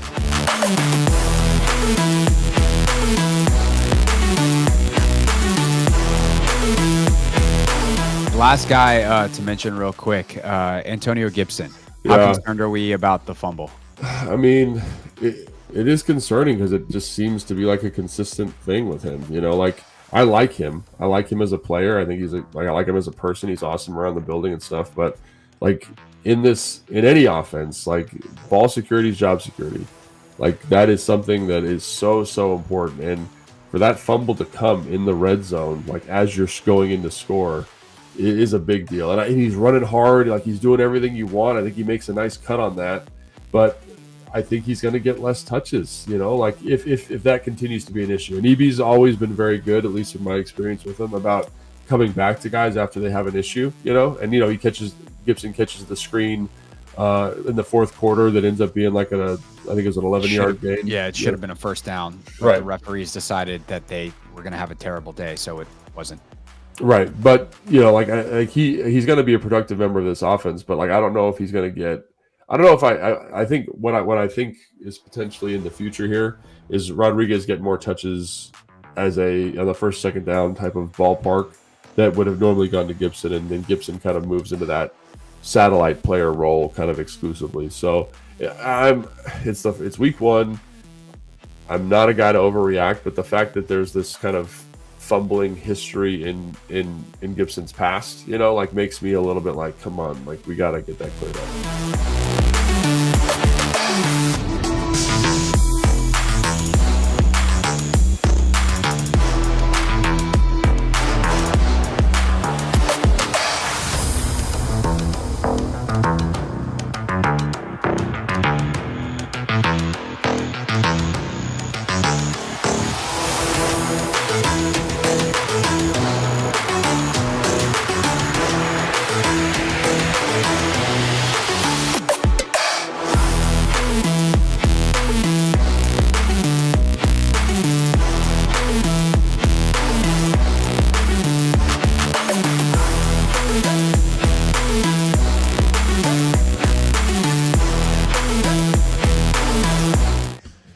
It is the Take Command pregame show live from Tap Sports Bar at MGM National Harbor. I'm Craig Hoffman. He is Logan Paulsen. And don't forget, 90 minutes after the Commanders-Broncos game tonight on YouTube, where we are also streaming right now at the Team 980 and at 106.7 The Fan.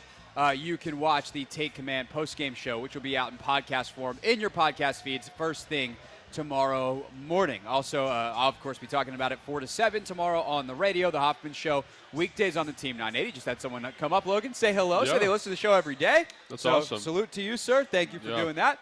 Made me feel like I'm not talking to just Anthony every day. not that talking to Anthony's a bad deal. Anthony's a good dude.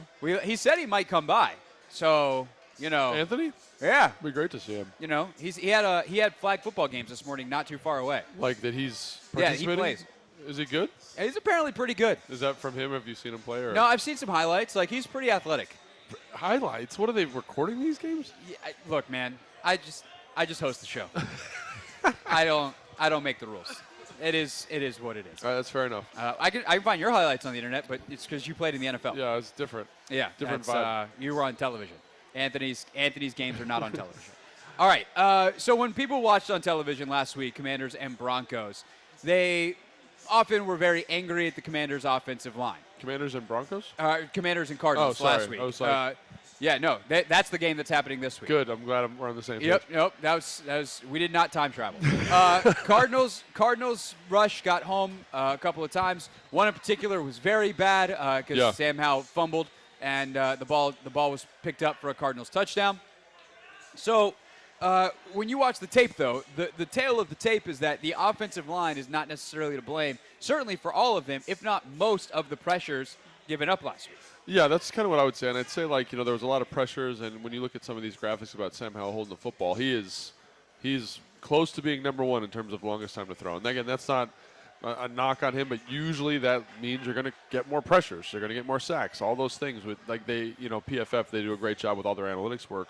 Sacks are a quarterback-driven statistic. So if you look at Kirk Cousins, for example, Kirk Cousins, Robert Griffin. So this is a great analogy for this. No one will get mad at you for bringing this back up. Yeah. So obviously the team was on a skid of 4 games in a row with giving up 5 sacks. Nothing changed about the offensive line, just the quarterback changed, and Kirk made it a priority to get the ball out of his hand quick, and we gave up 0 sacks for the rest of the season. So I look at that and I say to myself, like, that's kind of what you're looking at here, just in terms of relationship to the offensive line. That's not an indictment of Kirk. That's not an indictment of Robert. That's just facts, like how the quarterback can impact that statistic. So when you look at the sacks specifically, I think you say, like, I don't want to say most of them, but a lot of them were on Sam. You know, one was a mental mistake on an RPO. He should have just thrown it. He's trying to run it. That counts as a sack. Obviously, the one, that they give up for the sack force fumble, maybe holding the ball a little bit long, but, and Wiley. To me, that sack is on Wiley. Yeah. The fumble and not eating it and being more aware of the situation and the ball security, yes, that's on Sam. So it's a bad mistake by the O-line, or a not good rep for the O-line, made catastrophic by the quarterback. And I think people kept asking me, like, why did you think the O-line plays so well? And it's like, when you just watch the All-22, when you go back and watch the pockets, like, there is a space and a control that all of the players, all of the offensive linemen have for a very long portion of the down. And to me, that is a good pocket. So when Sam can pat one more time, and then ball comes out, that's an excellent pocket. Now, there was one where Sadiq got tripped. He ends up falling down. That's a sack. Nick Gates has a mental mistake on a slide. That's a sack. For sure, those are on the offensive line. But I'd say the other ones, the majority of those, reside kind of wholly with Sam. And again, it's not like Sam had a bad game. Like, don't get it twisted. I thought Sam played very well. Did a lot of good things. But this is one of the things that the team's going to have to grow with and kind of push through with a young quarterback who likes to hold the football for a little bit. So that leads to, I would say, a pretty important follow-up question, which is, you say it's on Sam, which would imply that there were places to throw. So how did Dotson, Samuel, Mclaren, Logan Thomas, Cole Turner, and the weapons do of making themselves available? Because a lot of times when you talk about a quarterback holding the football, it's because you want to push the ball down the field. Yeah. Obviously, that involves the receivers getting open, and you think there would be some attempts, but that actually didn't happen at all last week. What's even crazier to me about giving up 6 sacks is they gave up 6 sacks in a game where there were 0 20-plus air yard attempts. So the ball traveling in the air, there was one in the game. It doesn't go down as an official attempt because it was the PI to Terry, which, by the way, he should get credit for receiving yards on that. Sure, 100%. They moved the ball down the field. It's because Terry did Terry stuff, and the defense illegally stopped it. Sure. That's besides the point. There was, in fairness, a 19 yards through the air pass from Howell to Curtis on the high cross. Okay. So there's 2 kind of longer developing air yards down the field plays. But so that brings in kind of 2 questions. One, how did the receivers play? And is that any kind of area of concern that we just write off and think, these guys are great, when actually perhaps it's an area of concern? And 2, what does that mean about the play calling? And are they calling things that are longer developing, or is it purely back to Sam needs to get the ball out of his hands? I thought there was a quick game. I remember this happened twice. They're running like what I would call a spot concept. So a spot concept is when the outside receiver. So usually you do it out of a 3-by-1. The one receiver side is running basically a 5-yard sit route. So he just runs out in front of the quarterback about 5 yards and turns around and is like, please throw me the football. And usually because he's the receiver, he ends up kind of in the alley, which would be between the hash and the numbers approximately, right? So kind of running that inside sit. And then the back will run like a flare and then run into a rail, kind of like a flat up to a rail. Yeah, so he runs out sideways and then runs up the sideline if he runs out of sideways space. 100%. And there was one where That's the best layman's terms I've ever done on the show. And so there's one where Sam is looking to throw to Logan Thomas. And Logan kind of comes and kind of sits in the void. It's a little bit muddy, and the ball should probably go right to the back. Like, hey, not there, don't love it, ball to the back. He sits on Logan, and Logan kind of reading his eyes just goes to the next one. Goes to the next space after the linebackers undercut it. And then Sam pats it and then throws another ball. You know what I'm saying? He throws the ball to Logan. So that play, which is a quick game, and the ball should be out on timing and rhythm, Sam is kind of holding the football a little bit longer than he needs to. And he did that a couple times. Not like it wasn't, every single time he dropped back, but I'd say of his dropbacks, he probably did it 5 times, where it's like, this is another example. Logan Thomas is running a snag route. The second receiver next to him is running a dig, a 12-yard basic. Sam is trying to force the basic, because that's where the bigger throw is. Mm-hmm. Logan is standing wide open with no one around him, and Sam is patting, trying to get the ball to dig, and then he comes back to the snag. If I'm him, if I'm the coach, I'm just saying, hey, man, the snag's there. It's a 5, probably an 8-yard gain. Logan catches, there's no one around him. He'll work up, and we're in 2nd and 2. But there needs to be a maturity and a growth there to kind of say, hey, I need to take these throws that are there for me. Then there's the one to Jahan that ends up being picked. Like Jahan, Sam hits the top of his drop. Foot comes down, and it's like 1/1000, 2/1000, and Sam's still waiting for Jahan. And that, to me, is again, the lack of maturity, because you should know after the first hitch, I need to get to the back. And the back's wide open over the ball for an easy completion. So right. Those plays are kind of littered throughout the game, and Sam did not play poorly, I don't think. I actually think he played well. But this is something that is going to need to improve to help the offensive line and to help the offense. So I think the large takeaway here is Howell has got to learn that positive yards now is better than waiting for a bigger play potentially later. On average, you're going to wind up doing better taking the short one that's available now, on time, on target, your guy might have space to run, versus hoping that something slightly better is going to become available if you just wait. And sometimes that means you're going to miss a deep shot. You miss De'Ami Brown because you come off him too fast. Right, and then that's a great everyone's example. like, oh, man, how come you missed the deep stuff? We used to do that with Cousins all the time. But they moved the ball, and by the end of the year, dude had 4,000 yards passing. Yeah. So, like, I think it's really important to realize that. And if you play a lot of Madden, you learn this real quick as you throw a bunch of interceptions deep, and it's like, oh, if I just hit the back all the time, then we just move the ball down the field. Do you eventually need explosive plays to score in the NFL? Absolutely. But knowing when and how to get them versus just when to take what's there that's kind of the key to quarterbacking. Yeah, but I'm really glad you brought up that one where he misses, was it De'Ami on the rail? Like, because he's letting his rhythm dictate the concept. So he gets the top of the drop, right? Hitch, he doesn't love it. Second hitch, ball's out to Jahan, right? The rhythm of the play led to an explosive opportunity, right? Yeah. So trusting the rhythm of your feet and the timing of your feet to get the ball out in that timing is kind of what we're talking about. And that's something that takes feel, it takes time. But that play to me is a great play because he's trusting the rhythm of his feet. And he only misses De'Ami because the defense absolutely blows the coverage in a way that they never should. Yes. So trusting that pro defenses, like if you're relying on pro defenses blowing coverage for your big plays, that's not going to work. You're going to have to make sure that the right concept is called at the right time, and then it's open in the rhythm, and it's like, okay, that's our explosive. So that one where, yes, he misses De'Ami. Yeah. A more veteran quarterback maybe hits that, but for right now, that's an A play for Sam because he does get a nice chunk even if he misses a potential bigger one. Yeah, and I think it's kind of goes, then I think it'd be interesting to ask him, like, if that play impacted his throw to Jahan later in the game. Maybe. I mean, where he's like, oh, I could wait, I got to hit this big throw. It's like, no, man, just trust the rhythm of it. Like, it's okay if you miss some of these big kind of down-the-field passes. Like, be on time, be on rhythm. Let's keep the offense on schedule is more important than the occasional big play. And I think that's something, again, he's going to have to learn. He's going to get better at. But I think, like we've talked about a ton, like, it comes with reps. It comes with time. It'd be really interesting to see how he handles that versus Denver this week. No doubt. All right, you got less than a minute left in 3 or 4 of the early window games, halftime in the rest of them. We'll get you a full scoreboard update as they get going in the second half, coming up at 2:45. Right now, though, or I should say next, we'll be joined by Chris Russell. Of course, the Chris Russell Show, Russell on the radio, 1 to 4. Every weekday on the Team 980. The Rooster Cockadoodle-Doo's in next. That's Logan. I'm Craig. This is the Take Command pregame show live from Tap Sports Bar at MGM National Harbor.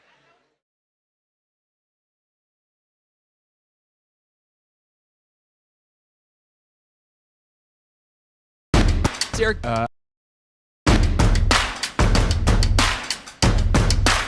For Parker Gabriel, the Broncos beat reporter for the Denver Post. What's Eric Bieniemy's history against the Broncos? Like, how have the Chiefs performed? Division rivalries are always wacky. You see them twice a year, but there's obviously familiarity with EB going back to the days when Vance Joseph was there the first time around in Denver. So what's kind of the success rate for Bieniemy versus Joseph over the years? Yeah, well, it's pretty good. I don't think that's all Vance's fault necessarily. Yeah, there was that Mahomes fellow, which tends to help. Yeah, the Broncos have not yet beat Patrick Mahomes. So the Chiefs have won 15 straight in that series. So that goes back. That series goes that winning streak goes back even before Vance Joseph was the Broncos head coach or Eric Bieniemy was in Kansas City. So certainly he's had the upper hand. They're close friends. They know each other really well. Vance spoke with reporters here today.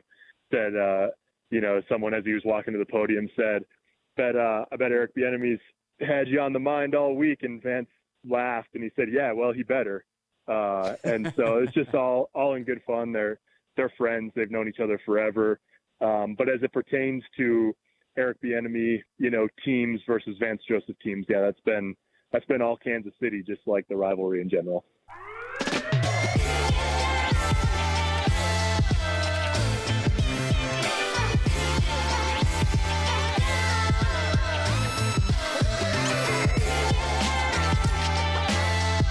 Let's not get it twisted.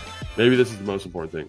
This is a very good defense. Like, this is a very fast defense. It's a very physical defense. It is a very different challenge and perspective than it was last week. So really curious to see what the plan is. And I do think that their defense's relationship, Denver's defense's relationship to the offense, is something that I think is really interesting in terms of how EB calls this game. Because when you know the other offense is a little bit conservative, does EB get a little bit more conservative and say, let's make this a defensive special teams game more, because of some of these concerns about some of the pieces they have in the back end, for example? Definitely.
Welcome on back. It is the Take Command pregame show live from Tap Sports Bar at MGM National Harbor. We're at halftime of the early games. We'll get you a scoreboard update in a little over 10 minutes from right now. Right now, though, we are going to welcome in Chris Russell, host, of course, of Russell on the Radio, the Chris Russell Show, every day from 1 to 4 before me on the Team 980. Rooster, how are you, sir? Hello, Mr. Hoffman. Hello, Logan Paulsen. How are you guys? Good, man. You doing all right? Yeah, doing good, doing good. Just a Sunday, a little overcast, a little rain this morning. Feels kind of football-ish finally. Yeah. And, looking forward to today's game. I think this is an interesting test in week 2 for the Commanders because, you could make an argument that this is a really tough game to win, and then you can make an argument that this is a game that they should win probably. Why do you say that you think this is a game that they should win? Well, because I think the Broncos are still a mess. They certainly are on special teams. We know that, even though my guy Ben Kotwika is out there, Mike Westhoff is out there. We saw their place kicker miss a field goal, miss an extra point. Obviously, they committed the penalty on the onside kick to start. They're a little messy there, right? And then on top of that, and by the way, outside of Cameron Cheeseman, I mean, Joey Sly's been really good so far. I hope that doesn't come back to haunt him. And we know how good Tress If it does, it's going to be the announcer jinx, right? That's 100% your fault. That is true. That is true. And then on top of that, I do think, you guys were just talking about, I do think the offense is going to be a little bit better, today, even though they go against a terrific and I mean terrific secondary. They are not going to have a lot of success, at least in my opinion, stretching the field vertically unless something else happens to open it up, or one of those guys slips and falls, or there's just a sick route or something like that. Because when you're going against Justin Simmons and you're going against Patrick Surtain, I don't think you're just going to naturally have a lot of success unless you're targeting the other guy. I forgot his name already. On the other side, which I think you can. I was talking to Tyler Columbus, Logan, one of your former teammates, the other day, and he was talking about the kid that's playing opposite of Surtain at the other corner. And again, I'm having trouble remembering his name, but maybe you can pick on him a little bit. But either way, I think the offense is going to be better. I think they learned some of what they can do, what they can't do. I think the running game will be a little bit better. I think they'll be a little bit more balanced.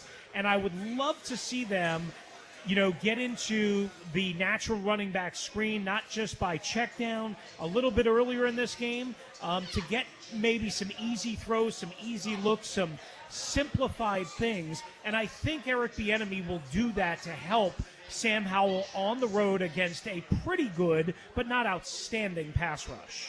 You know what he can do then, Chris?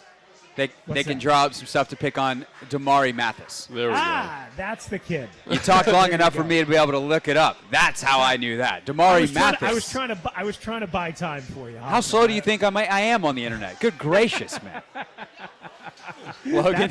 That's the kid, obviously. And listen, I mean, it doesn't always work out that way, but I think, I don't know how you guys feel, because I haven't heard either one of you on this, so maybe I'm just making this up.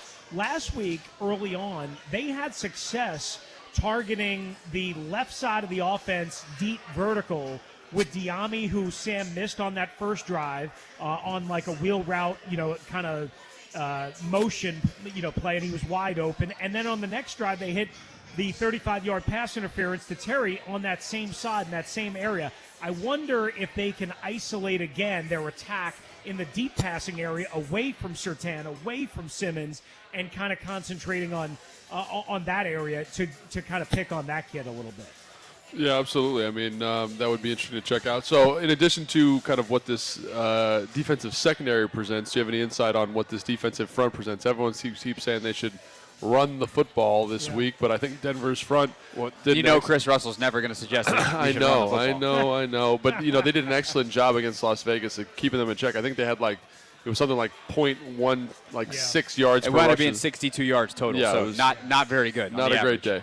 Not a great day. I mean, you hope maybe with Frank Clark, and I know he's not a big-time run stopper, but you hope with him out of there, maybe they have to make a couple of adjustments elsewhere. I tell you, Logan, I'd be curious to hear your thoughts on this. Zach Allen is a guy that I've kind of been intrigued by. Sure. I was surprised Arizona let him go, and they didn't see him last week, but they sure as heck see him this week, and I wonder if that is going to help them shut the run. And if you can control the Commanders' run, which let's be honest, I mean, as long as Brian Robinson's not breaking tackle after tackle, it's not the hardest thing in the world to do, right? Because they're kind of physical, pounders, and we all know Antonio Gibson and ball security. If you shut down the Commanders' run on the road against a pretty good pass rush and a good secondary, what does that mean for Sam Howell in this offensive line? And the answer to that, I'll self-answer it, is I don't want to see what that means. Sure. Because that probably means trouble for me. So they better be able to get, some run game going, and not like a 30-8, split like there was in the first half last week, because I don't think you can survive that way against this Denver defense.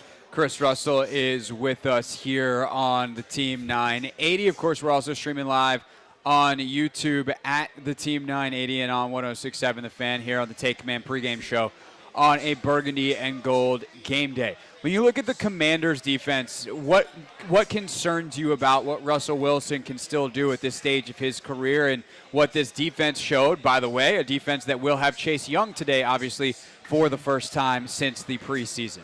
Yeah, I wonder if, even though we know Russ is not the athlete and the scrambler that he used to be, if he can just contain, one or two times, and that disrupts coverage holding up down the field against Judy making his return, something like that. I wonder if and Adam Troutman can kind of break them down in the secondary, get behind somebody on the second, third level, what have you. So those are the things that I kind of worry about. Cortland Sutton, obviously, because I think, he's going to try and get rid of the football quickly. But if the Commanders' pass rush pressure can flush him out, and then he's got to roll away from it to try and get away from it, again, I wonder, does that contribute to a coverage breakdown? Now, I'll be interested to see, I don't know about you guys, how much the Commanders' defensive backs, specifically Emmanuel Forbes, obviously Benjamin St-Juste, and I guess even Kendall Fuller, how much they try and jump routes and balls and quick throws, because we know, I think Russ had the second least, I think it was completed air yards or whatever that NFL next-gen stats is. So we know he gets rid of the ball quickly, or at least they're going to try, and we know that they're going to try and negate that pass rush. So I wonder if those defensive backs can jump a pass or two. And I predicted on my show on Friday at the end, I thought, I thought Emmanuel Forbes would have his first interception today, and maybe even a big pick six or a big return, because I thought the Commanders' DBs would be able to jump something, anticipating quick throws and quick reads. Well, if you want more bold predictions like that, you'll listen to Chris Russell 1 to 4 every single weekday on the Team 980. And I just personally would request that you continue listening beyond the show because there's this fella named Craig Hoffman that comes on after, and I heard he does an okay job. He's also better looking and not as long with his answer, not as long-winded with his answers. We all the guy before him. We all have our skills, Chris. We all have our skills. Thank you so much for your time, sir. Enjoy the rest of the early window. Enjoy the game, and we will. I guess I'll see you tomorrow on the changeover between shows. Yeah, thank you, fellas. Thanks, Have a blueberry and some cottage cheese. There we today, go. Okay? I'm lactose intolerant. I don't do the cottage cheese. I do that. All right. See you, Chris. That is Chris Russell, everybody, with us here on the Take Command pregame show.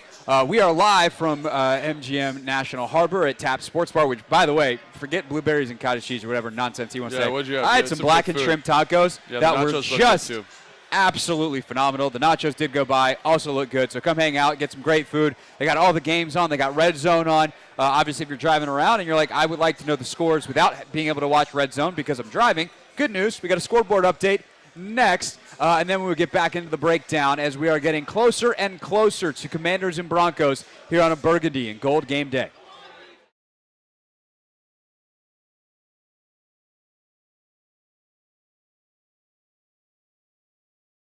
Cincinnati? Was it Cincinnati? That's depends on the story, but maybe we were playing Cincinnati. So Logan catches this touchdown. Oh, that's right. Yeah, that was Cincinnati. Yep, it was Cincinnati.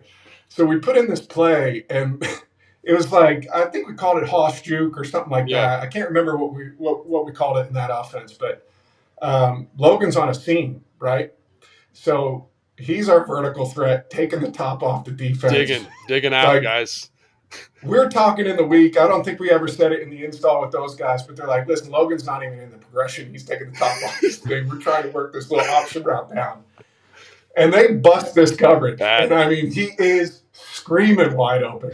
I wasn't even supposed to be on the play. They were supposed to sub somebody else in because I thought I was too slow to run this route. Just for the context here for everybody. So he's screaming wide open. And I'm like, Matt, throw it at his back shoulder. You might hit him in stride. If you try and back shoulder him. Threw it right at him. He catches it. It was an awesome touchdown. Just the celebration afterwards was so much fun. For me, it was always fun celebrating the touchdowns with the guys that didn't score them all the time. Like take that, Julio Jones. Yeah, and I'm not. I'm saying that, but like your role for us was you did the dirty work, and when you see guys that do the dirty work get rewarded for it, that was really cool. Something I'll never forget. The caveman. And the caveman was in there in the end zone celebrating. It was awesome.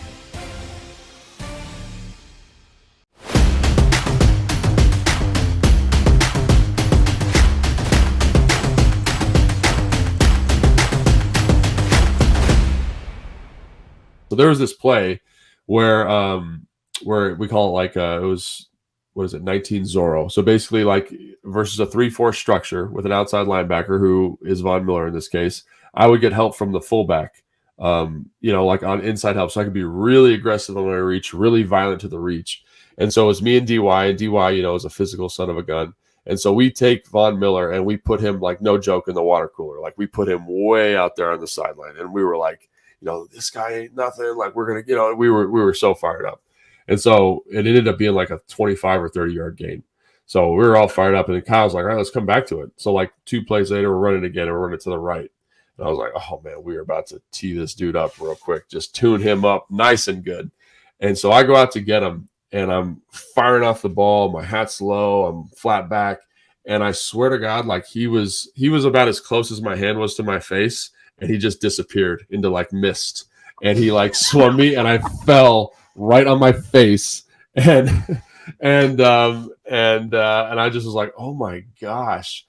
And like I went back and watched the film, and it was crazy how quickly he was able to like do his little basketball weave and then like just disappear from my vision and get inside and make the tackle. And I was like, oh, so now he's upset.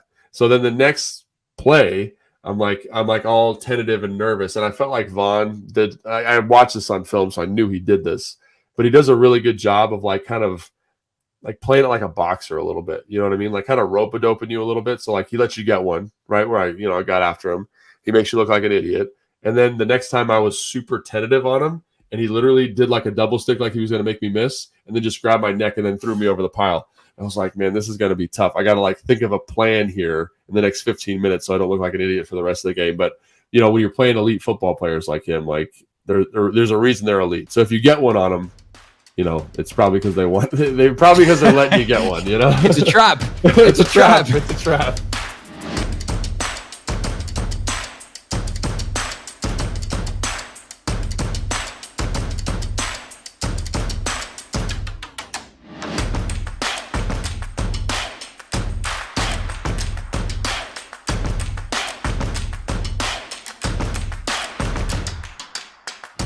Take Command pregame show live from MGM National Harbor. We are at Tap Sports Bar. We are also streaming live on YouTube, where you get to see Logan Paulsen there. I am Craig Hoffman, and it is time to go around the NFL. We'll get back into Commanders Broncos at the top of the hour. Take a look at the Denver offense and what the Commanders can do to stop it. Right now, though, the early game's all into the second half. Some interesting results. This one, the Falcons are lucky that this is a 1-point game, as Desmond Ritter's thrown the ball to the wrong jersey a whole bunch. They haven't caught it nearly enough, no though. picks, but yeah, he's definitely he's got one earlier in the game. But Packers 10, Falcons 9 in Atlanta. Packers have the ball driving. They're already in long field goal range, but in field goal range. But a very fun game to watch, though. Yes, that's where your eyes have been a lot. Just kind of that's where the TVs are in this. In the sports book here, or the sports bar, I should say, at MGM National Harbor. Bijan Robinson, by the way, 9 carries, 72 yards. He looks awesome. For Atlanta. Yeah, he was worth the 8th pick. Bold prediction. Bills, talk about a bounce back after the Monday night loss to the Jets. 21-10 over the Raiders early third quarter. Josh Allen had, I think, an 85% completion percentage in the first half. Really highest efficient. Of his career. 176 for 2 scores already in this one. Yeah, looks super efficient, looks super in control. Such a departure from what we saw. When was that? Monday night? Monday night, yeah. Can you believe that was just Monday night? I know. It was crazy. That was the Aaron Rodgers Achilles game. Wow. Yeah. Yeah, Monday night. 7 years ago, Monday night. Ravens and Bengals, certainly plenty of purple here at Tap. So if you hear a loud cheer in the background, it's either the Packers table behind us or the Ravens fans scattered throughout the bar here. But they've had plenty to cheer about, and they got more there. Wow. Look right at on cue. Interception for Baltimore as in the red zone. Cincinnati was driving. They're up as Baltimore 13-10. Joe Burrow's having another terrible day, Logan. What's the stat line? He threw for less than 100 yards in the first half. He still is sitting at 12 for 15, 84 yards, no touchdowns, and now that interception. Yeah, that's tough. That's a bad pick there. Get that backside hook, that lurk player kind of matching the 3-by-1 side. Got to be a little bit more careful with the football there, probably. I mean, I don't think you're obviously concerned in the long term because he's Joe Burrow. But like, is this just him having a bad couple weeks? Is this what happens when you miss all the camp? Yeah, right? He was hurt. Yeah, I think this is exactly what you expect, right? He's going to have a really hard time kind of getting himself right, and then Green Bay just scored a touchdown there on the play action pass there. I'd love to see that. Yeah. Hey, if you hear loud noises, here's the two teams. Yes, there we go. Proven correct there.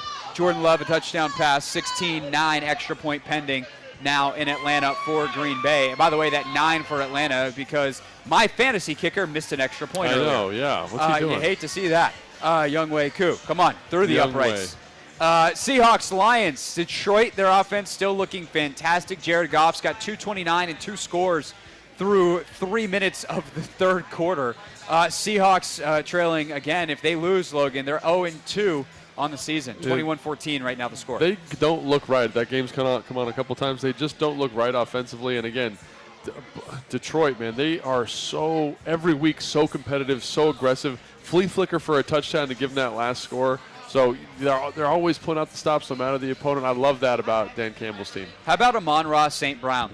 Again, just killing it. Last year he had, 8 or 9 games in a row of 8+ receptions. Yeah. He's got 6 for 102 so far today. How about the Titans? They fell down double digits early, have bounced back. They're up on the Chargers, 17-14. Chargers do have the ball and are driving in the third quarter. Herbert, 138 and a score. Derrick Henry, 12 carries, 55 yards. And Treylon Burks, a guy that obviously a lot of people like coming out of the draft, goes to Tennessee. They're like, I don't know if that's a great fit. Well, good fit today. Tannehill found him on a big one. He's got 3 for 76. That's not a bad day. Yeah, it's so funny, like Mike Vrabel, Dan Campbell, like these hard-nosed Mike Tomlin's like this a little bit, these coaches that are such culture builders, like – they might, like Tennessee looked like the worst team in the NFL last week. And then all of a sudden now they're in a competitive football game. And you just love the motivation. You love the leadership. And, again, never count those teams out. No doubt. Bears and Buccaneers. Tampa looking to go 2-0. They're up 13-10 right now. How about Baker? Baker's got 245 already through the air on 16 of 23. No touchdowns, no picks. The Tampa touchdown coming on a Rashad White rush. But Baker's 16 of 23 for 245. They're halfway through the third quarter, looking for a 300-yard day for Baker Mayfield. Justin Fields, meanwhile, 7 of 12 for 103, and he's got just 2 carries for 6 yards on the ground for Chicago. Chicago, they're playing Tampa Bay, and I think that relationship between Baker and Mike Williams seems to be playing dividends. They had a huge catch early on. They're kind of throwing on timing. A little bit of a YOLO element to the throw. And when you have a big receiver like that with a guy with Baker's kind of skill set, I think that's going to be something that maybe is more dangerous than people want to talk about going into the year. But, Bears not that great, but Tampa maybe's got a little more juice than we thought. Baltimore looking to take advantage of the turnover now in the red zone as Lamar Jackson just hit Zay Flowers for a huge gain. Flowers then a rush to follow it up. They're down inside the 5 early third quarter there. How about this one? It was 7-6 at halftime.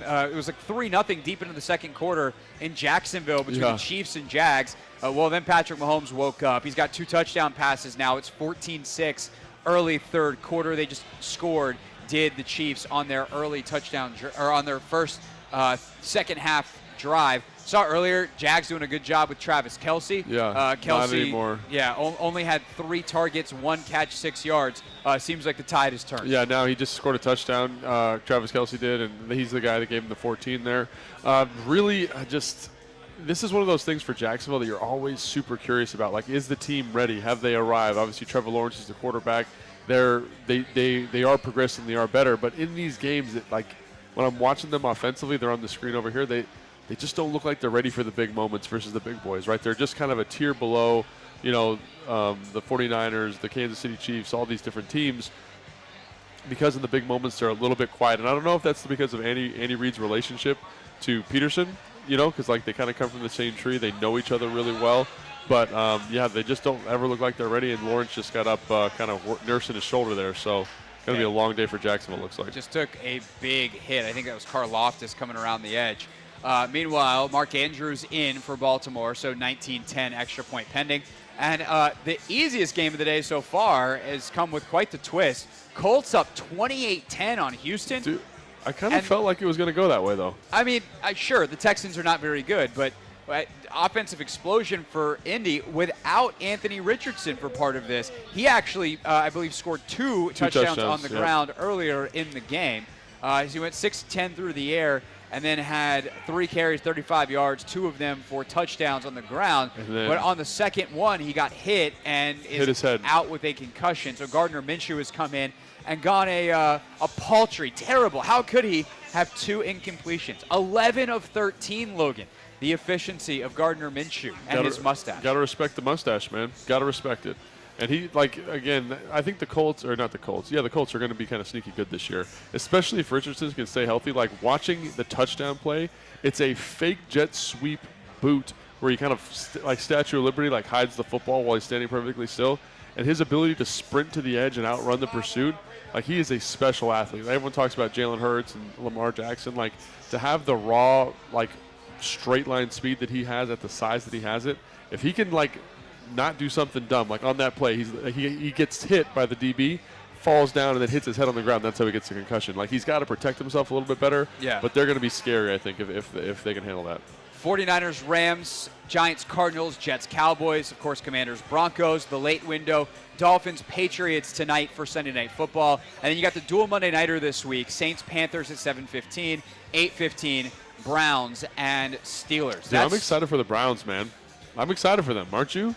No. Because the defense is coming along. I can't be excited for the Browns because Deshaun Watson's on their football team, and that's just never going to change until he's gone. But from the football standpoint, yeah, and like their defense, they're an exciting football team without question. DeJuan Jones, man, getting the start this. I mean, gosh, lots of stuff there that is interesting and not that important. Maybe. Yeah. Quote Ron. Maybe. I don't know. Where is it on the Rivera scale? Yeah. A question we ask far too often. All right, that's Logan. I'm Craig. This is the Take Command pregame show on the Team 980. Normally simulcast as well on 106.7 The Fan, but Nats baseball there as we are in the afternoon window. Nats and Dodgers. And, of course, we are streaming live on both YouTube channels as well, so you can check us out there. Just subscribe to the Team 980 or 106.7 The Fans channel, and as soon as we go live, you'll get an alert, or we'll be at the top of your recommendations if you want to watch us on your smart TV. We're the only full-length pregame show that you can watch or listen to in the DMV, so, might as well check us out on any of those platforms or streaming live on the audio on the free Odyssey app. When we get back, Russell Wilson and Sean Payton, a marriage that has been much talked about, but how does that marriage and what we saw from it in week 1 go up against the he's watching right there. If you came over here, we could do like an Inception thing. I think that's probably unnecessary, but hey, proof. We're on YouTube. My guy right there is watching us. Which is weird because he can see us right there. There we go. Right there. Inception. Boom. Inception. Boom. Excellent. Wonderful. Wow, that is special. All right, what was I saying? Sean Payton, Russell Wilson. That's what we're doing. How do they match up with the Commanders' defense? That's next on the Take Command pregame show. For Parker Gabriel, the Broncos beat reporter for the Denver Post. What's Eric Bieniemy's history against the Broncos? Like, how have the Chiefs performed? Division rivalries are always wacky. You see them twice a year, but there's obviously familiarity with EB going back to the days when Vance Joseph was there the first time around in Denver. So what's kind of the success rate for Bieniemy versus Joseph over the years? Yeah, well, it's pretty good. I don't think that's all Vance's fault necessarily. Yeah, there was that Mahomes fellow, which tends to help. Yeah, the Broncos have not yet beat Patrick Mahomes. So the Chiefs have won 15 straight in that series. So that goes back. That series goes that winning streak goes back even before Vance Joseph was the Broncos head coach or Eric Bieniemy was in Kansas City. So certainly he's had the upper hand. They're close friends. They know each other really well.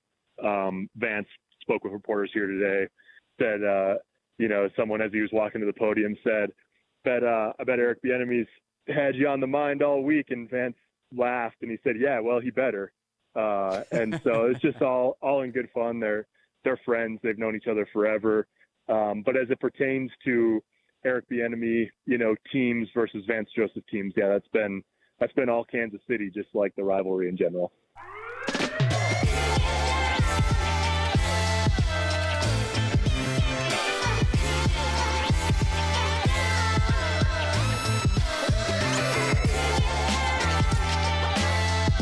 Let's not get it twisted. Maybe this is the most important thing. This is a very good defense. Like, this is a very fast defense. It's a very physical defense. It is a very different challenge and perspective than it was last week. So really curious to see what the plan is. And I do think that their defense's relationship, Denver's defense's relationship to the offense, is something that I think is really interesting in terms of how EB calls this game. Because when you know the other offense is a little bit conservative, does EB get a little bit more conservative and say, let's make this a defensive special teams game more because of some of these concerns about some of the pieces they have in the back end, for example? Definitely.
Take Command pregame show live from Tap Sports Bar at MGM National Harbor in Oxon Hill, Maryland. Come hang out with us each and every week, 3 hours before the Commanders game begins, as we are now about 90 minutes from said game beginning. Logan Paulsen there. I am Craig Hoffman, and we are now getting into the witching hour, Logan, as they call it on NFL Red Zone. We are getting to the end here. Of some of these games. Yeah, I think some Bengals fans are upset. There was a T. Higgins catch that they just got waved off. That would have been a touchdown. And this Atlanta game had the touchdown reversed. Yeah, touchdown reversed on replay in Atlanta as well. So they're still in the red zone as opposed to having scored.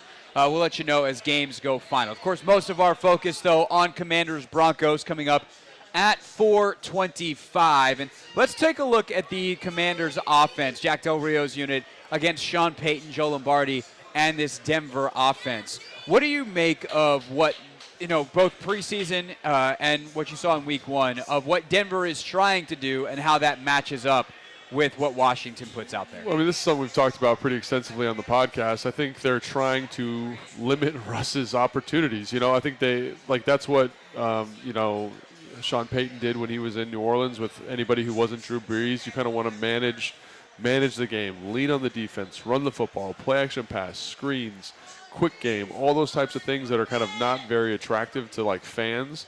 Slow the game down, possess, be efficient, win the turnover battle like we talked about. They won the turnover battle last week. They probably should have won the game if the kicker makes the kicks. But I look at that and I say that's what they want to be. Like, it's not like Russell Wilson is out there like balling, dealing like he was in Seattle. There were elements of kind of him getting out of the pocket. The 2 touchdowns that they scored is him escaping to his right off of inside pressure off the rush. So there is an element of that. But they really want to lean on the running backs. They really want to lean on like kind of the play action. And then, like I've said this is something I've been saying all week on everything I've done, is they do a really good job of picking their moments for the shot. Does that make sense what I'm saying? Like when it's time to hit a home run, they want to take it and they want it to be wide open. And last week there was a couple opportunities that just didn't quite hit the way I think they wanted it to hit. But I do think that, that's kind of what I'd say. Much more conservative than they were last year, much more conservative than anything you saw when they were in when Russell was in Seattle. So very similar to like what you saw the tail end of Drew Brees' career, and then when Sean Payton didn't have him with kind of that collection of quarterbacks there in New Orleans. It's so funny because Peyton was a guy, like the Peyton-Brees relationship was one where Brees was off in the reins and Peyton was the aggressive guy. And then when Brees left, he's like, oh, right, I have to now be the responsible one in the room, if you will, with a Jameis Winston, for instance, who he took from a 30-touchdown, 30-interception guy in Tampa, the only one in NFL history, to a really efficient, good player for that 1 year they were together in New Orleans. You mentioned Russell specifically escaping right. Sure. Do you play with your defensive end rotation today if you're Jack Del Rio and try to get Montez Sweat over to that right side as often as possible? Do you trust Chase Young in his first action this season in that spot? As Casey and James rotate in, I don't think you'll see a lot of Andre Jones today. Sure. He'll be the one who loses reps if he's not even inactive. if he's even active.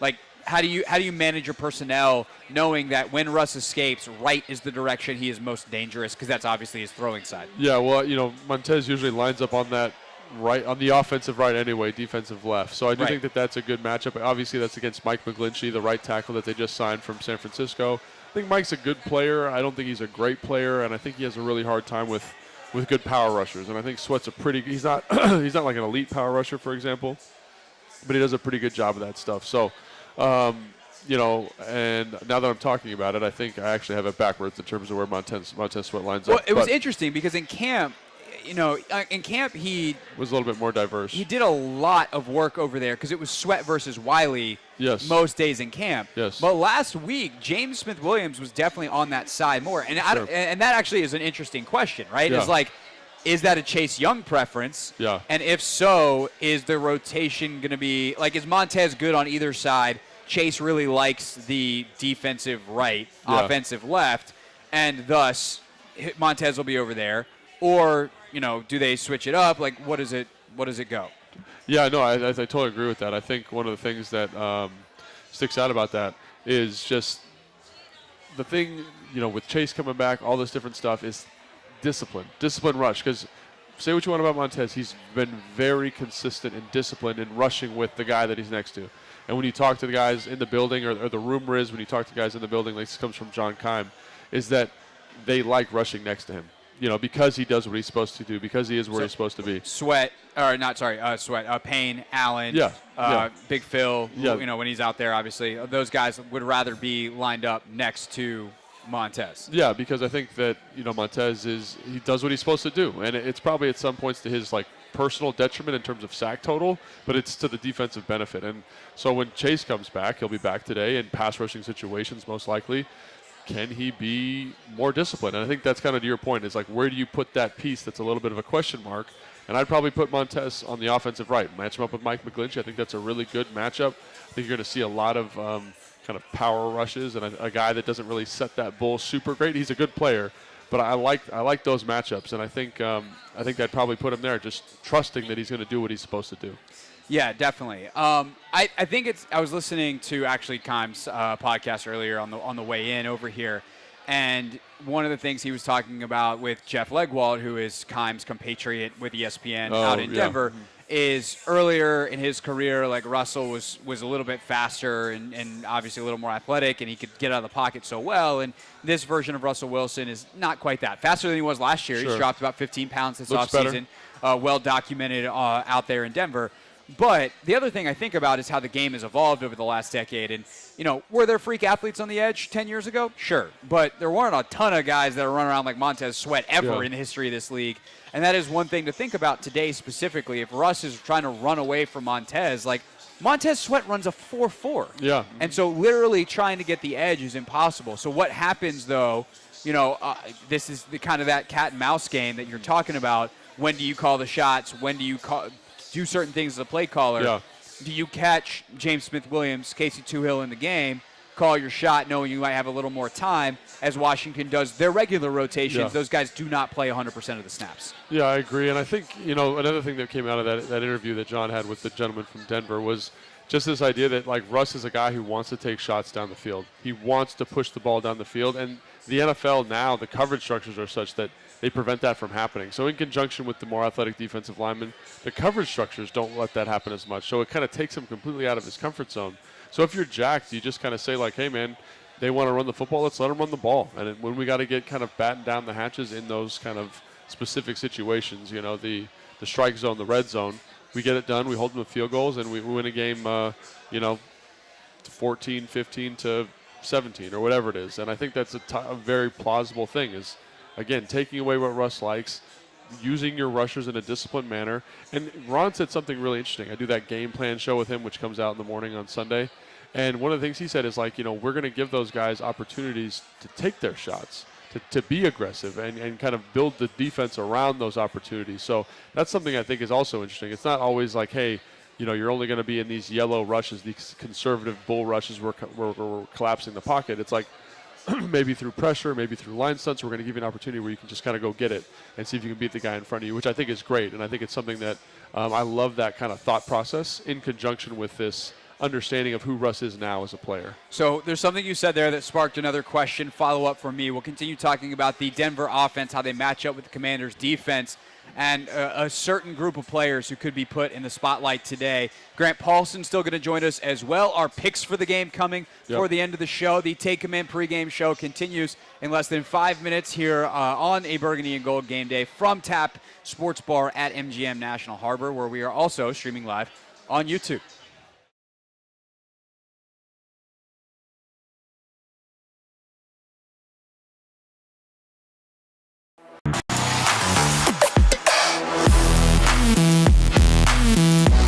When you look at Sam Howell's day, there's obviously some good. There's obviously some yikes. When you look at his decision-making, though, let's start there, and then we'll get into some of the protection issues. But decision-making wise and kind of how he executed the throws that he was asked to, what'd you make of his day? Yeah, so I don't want to come off like I'm being like overly optimistic about Sam Howell's performance. Like, I want to ground this in some sense of reality. Like, can he play better? Like, absolutely. But I actually thought he played pretty good. You know what I mean? Like, it was like a good first outing. I know he had the pick. I know he had the fumble. The pick, I thought, like, we just watched that together, and I think that he was, just a little bit late, or his footwork was a little bit off. Like, it just didn't seem like the timing of the depth of the route matched up with his feet necessarily. And because he's waiting so long to throw the football, obviously the ball gets tipped and then gets picked off. And then on the sack force fumble, I don't necessarily think that's anybody's fault. I think, obviously Wiley gives up the sack, but that's a great rush by Gardak right there, number 45 for the Arizona Cardinals on the spin move. And it's a tough look. The guard and Wiley are kind of on different levels and leaves a little bit of space for the inside move. And then Sam's just trying to make a play probably when he needs to know that, like, I don't need to do that right there. Yeah, that would be my thing on the fumble, is that the fumble is bad because time score situation, you got to be okay punting, and you just got to, it's not to your blind side. You saw it coming. Just eat the football and make sure that you get it onto the foot of Tressway there. Yeah, and I think we both agree with that, and I think that's what you get though with young players. You get, like, I think that people forget, like, people want him to come out and be like this amazing football player right away, and I think he's doing a pretty good job.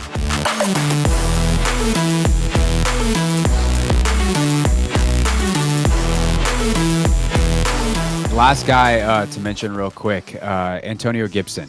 How concerned are we about the fumble? I mean, it is concerning because it just seems to be like a consistent thing with him. You know, like I like him. I like him as a player. I think I like him as a person. He's awesome around the building and stuff. But like in any offense, like ball security is job security. Like that is something that is so important. And for that fumble to come in the red zone, like as you're going in to score, it is a big deal. And he's running hard, like he's doing everything you want. I think he makes a nice cut on that.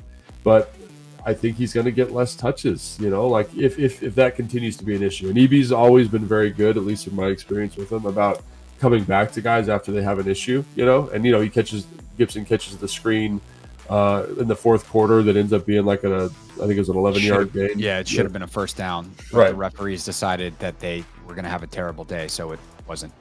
Right. But, you know, like he's going to be a productive member of this offense, but like I don't know if he's going to get – I don't know if I think what I think is potentially in the future here is Rodriguez get more touches as on the first, second down type of ballpark that would have normally gone to Gibson, and then Gibson kind of moves into that satellite player role kind of exclusively. So it's week one.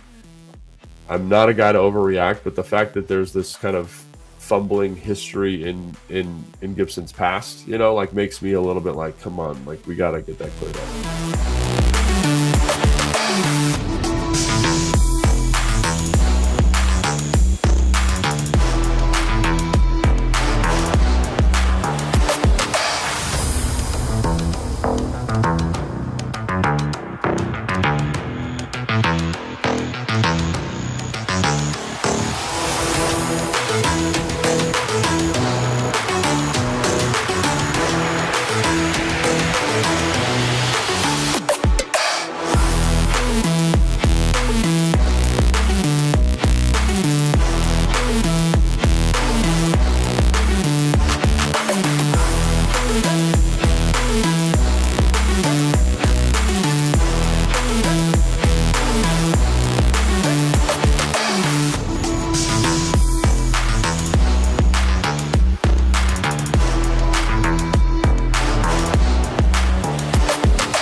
Take Command pregame show live from MGM National Harbor. We are at Tap Sports Bar. Come and hang out with us each and every week, 3 hours before kick, which of course today is a 4:25 kick, just over an hour from now.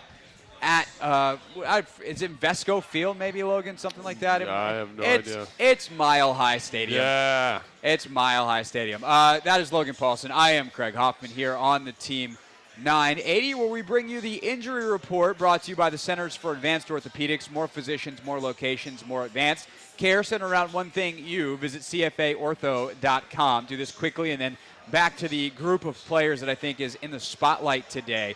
No surprises on the inactive list that just came out. Quan Martin is the one injury scratch. He is in the concussion protocol. He is out today. Also, KJ Henry remains out, so Andre Jones Jr. will be up. That's more of a special teams call. And then same three as last week. Trent Scott, Chris Paul, which means Ricky Stromberg is your backup swing guard. And then Curtis Hodges, the tight end, is inactive as well.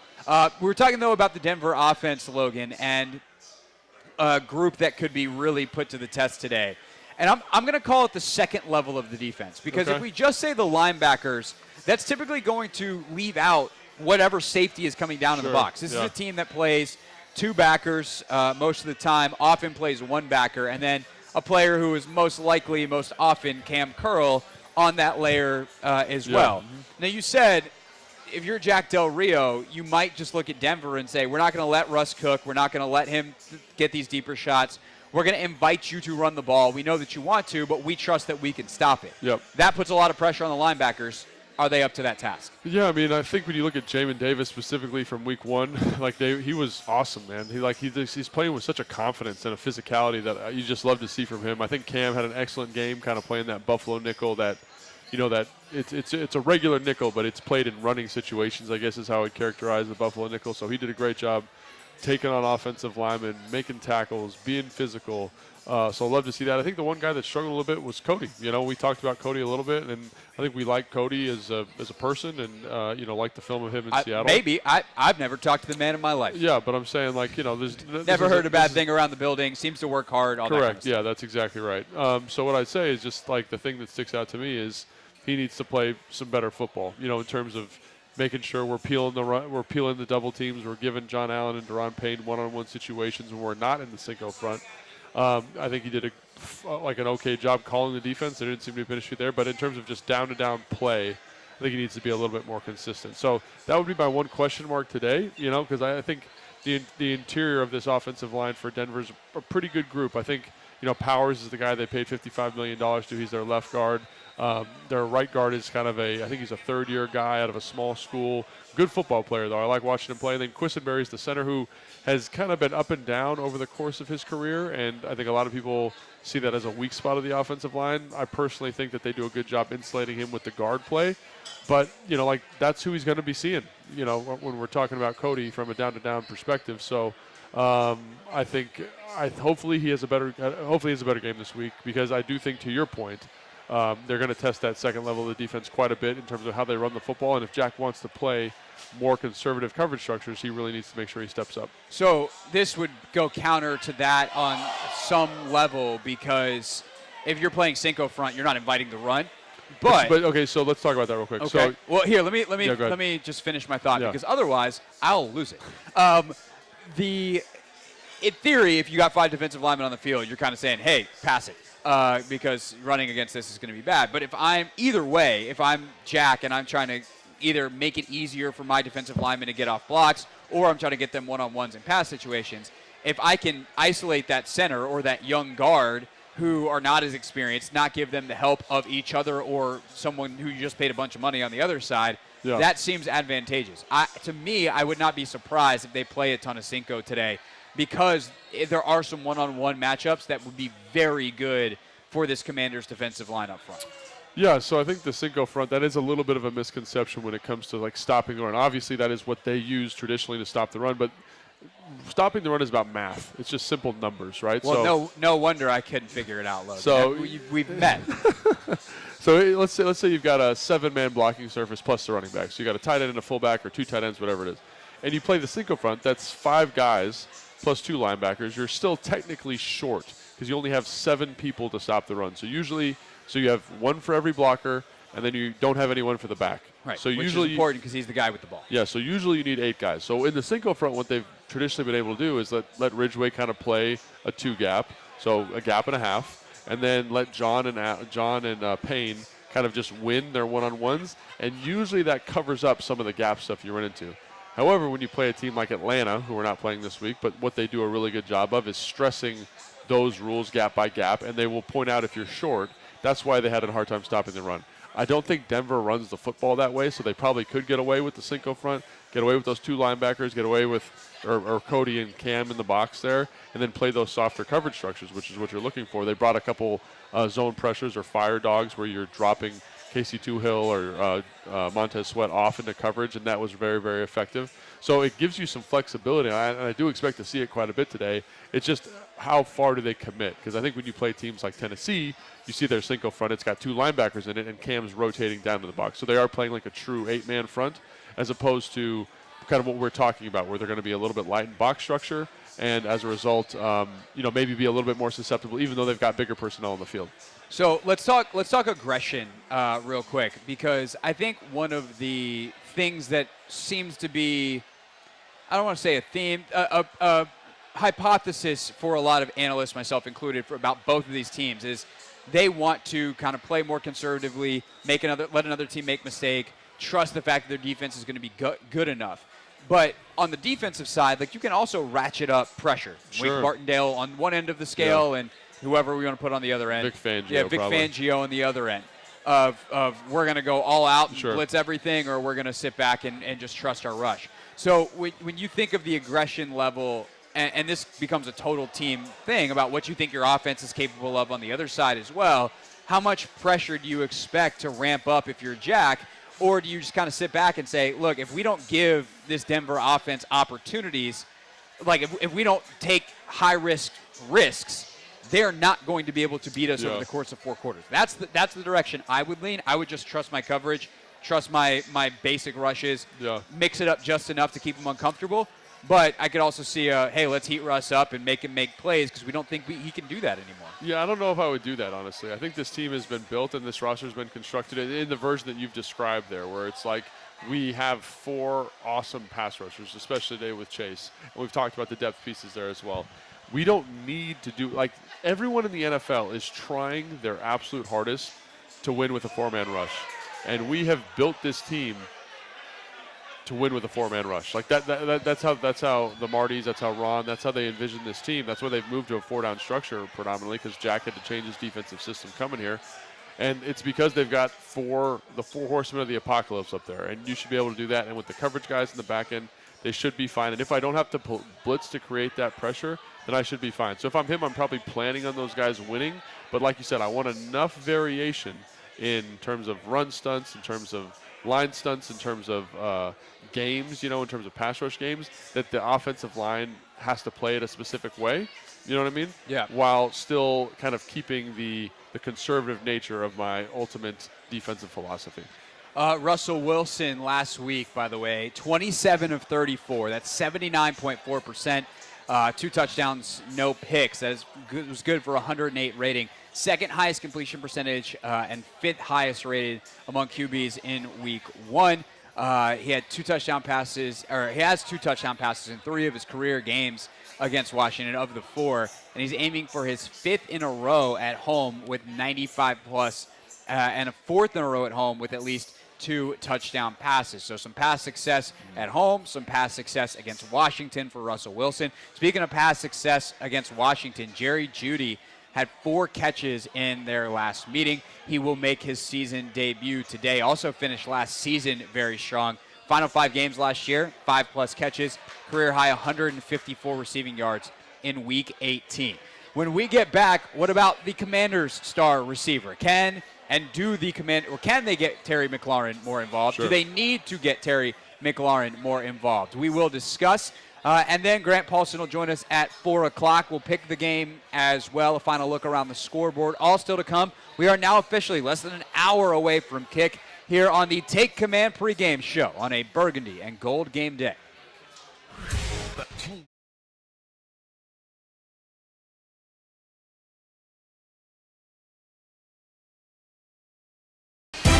Cincinnati? That's depends on the story, but maybe we were playing Cincinnati. So Logan catches this touchdown. Oh, that's right. Yeah, that was Cincinnati. Yep. It was Cincinnati. So we put in this play, and it was like, I think we called it Hoss Juke or something like that. I can't remember what we called it in that offense, but Logan's on a seam, right? So he's our vertical threat, taking the top off the defense. Digging out, guys. We're talking in the week. I don't think we ever said it in the install with those guys, but they're like, listen, Logan's not even in the progression. He's taking the top off this thing. We're trying to work this little option route down. And they bust this coverage. And I mean, he is screaming wide open. I wasn't even supposed to be on the play. They were supposed to sub somebody else in because I thought I was too slow to run this route. Just for the context here for everybody. So he's screaming wide open. And I'm like, Matt, throw it at his back shoulder. You might hit him in stride. If you try and back shoulder him. Threw it right at him. He catches it. It was an awesome touchdown. Just the celebration afterwards was so much fun. For me, it was always fun celebrating the touchdowns with the guys that didn't score them all the time. Like take that, Julio Jones. Yeah, and I'm not. I'm saying that, but like your role for us was you did the dirty work, and when you see guys that do the dirty work get rewarded for it, that was really cool. Something I'll never forget. The caveman. Yeah. And the caveman was in there in the end zone celebrating. It was awesome.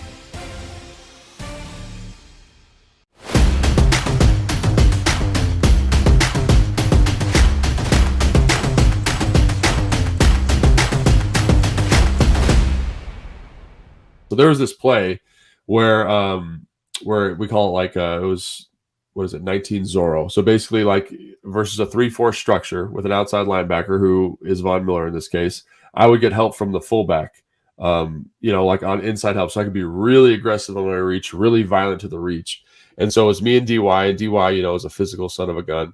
And so we take Von Miller and we put him, like, no joke, in the water cooler. Like, we put him way out there on the sideline. And we were like, this guy ain't nothing. Like, we're going to, we were so fired up. And so it ended up being like a 25 or 30 yard gain. So we were all fired up. And then Kyle's like, all right, let's come back to it. So like 2 plays later, we're running again and we're running to the right. And I was like, oh man, we are about to tee this dude up real quick. Just tune him up nice and good. And so I go out to get him and I'm firing off the ball. My hat's low. I'm flat back. And I swear to God, like he was about as close as my hand was to my face. And he just disappeared into like mist, and he like swung me, and I fell right on my face, and I just was like, oh my gosh, and like I went back and watched the film, and it was crazy how quickly he was able to like do his little basketball weave, and then like just disappear from my vision and get inside and make the tackle, and I was like, oh, so now he's upset. So then the next play, I'm like all tentative and nervous. And I felt like Vaughn did. I watched this on film, so I knew he did this. But he does a really good job of like kind of like playing it like a boxer a little bit. You know what I mean? Like kind of rope-a-doping you a little bit. So like he lets you get one, right? Where I got after him. He makes you look like an idiot. And then the next time I was super tentative on him, and he literally did like a double stick like he was going to make me miss, and then just grabbed my neck and then threw me over the pile. I was like, man, this is going to be tough. I got to like think of a plan here in the next 15 minutes so I don't look like an idiot for the rest of the game. But, when you're playing elite football players like him, like there's a reason they're elite. So if you get one on them, it's probably because they want. They probably because they're letting you get one. It's a trap. It's a trap. It's a trap.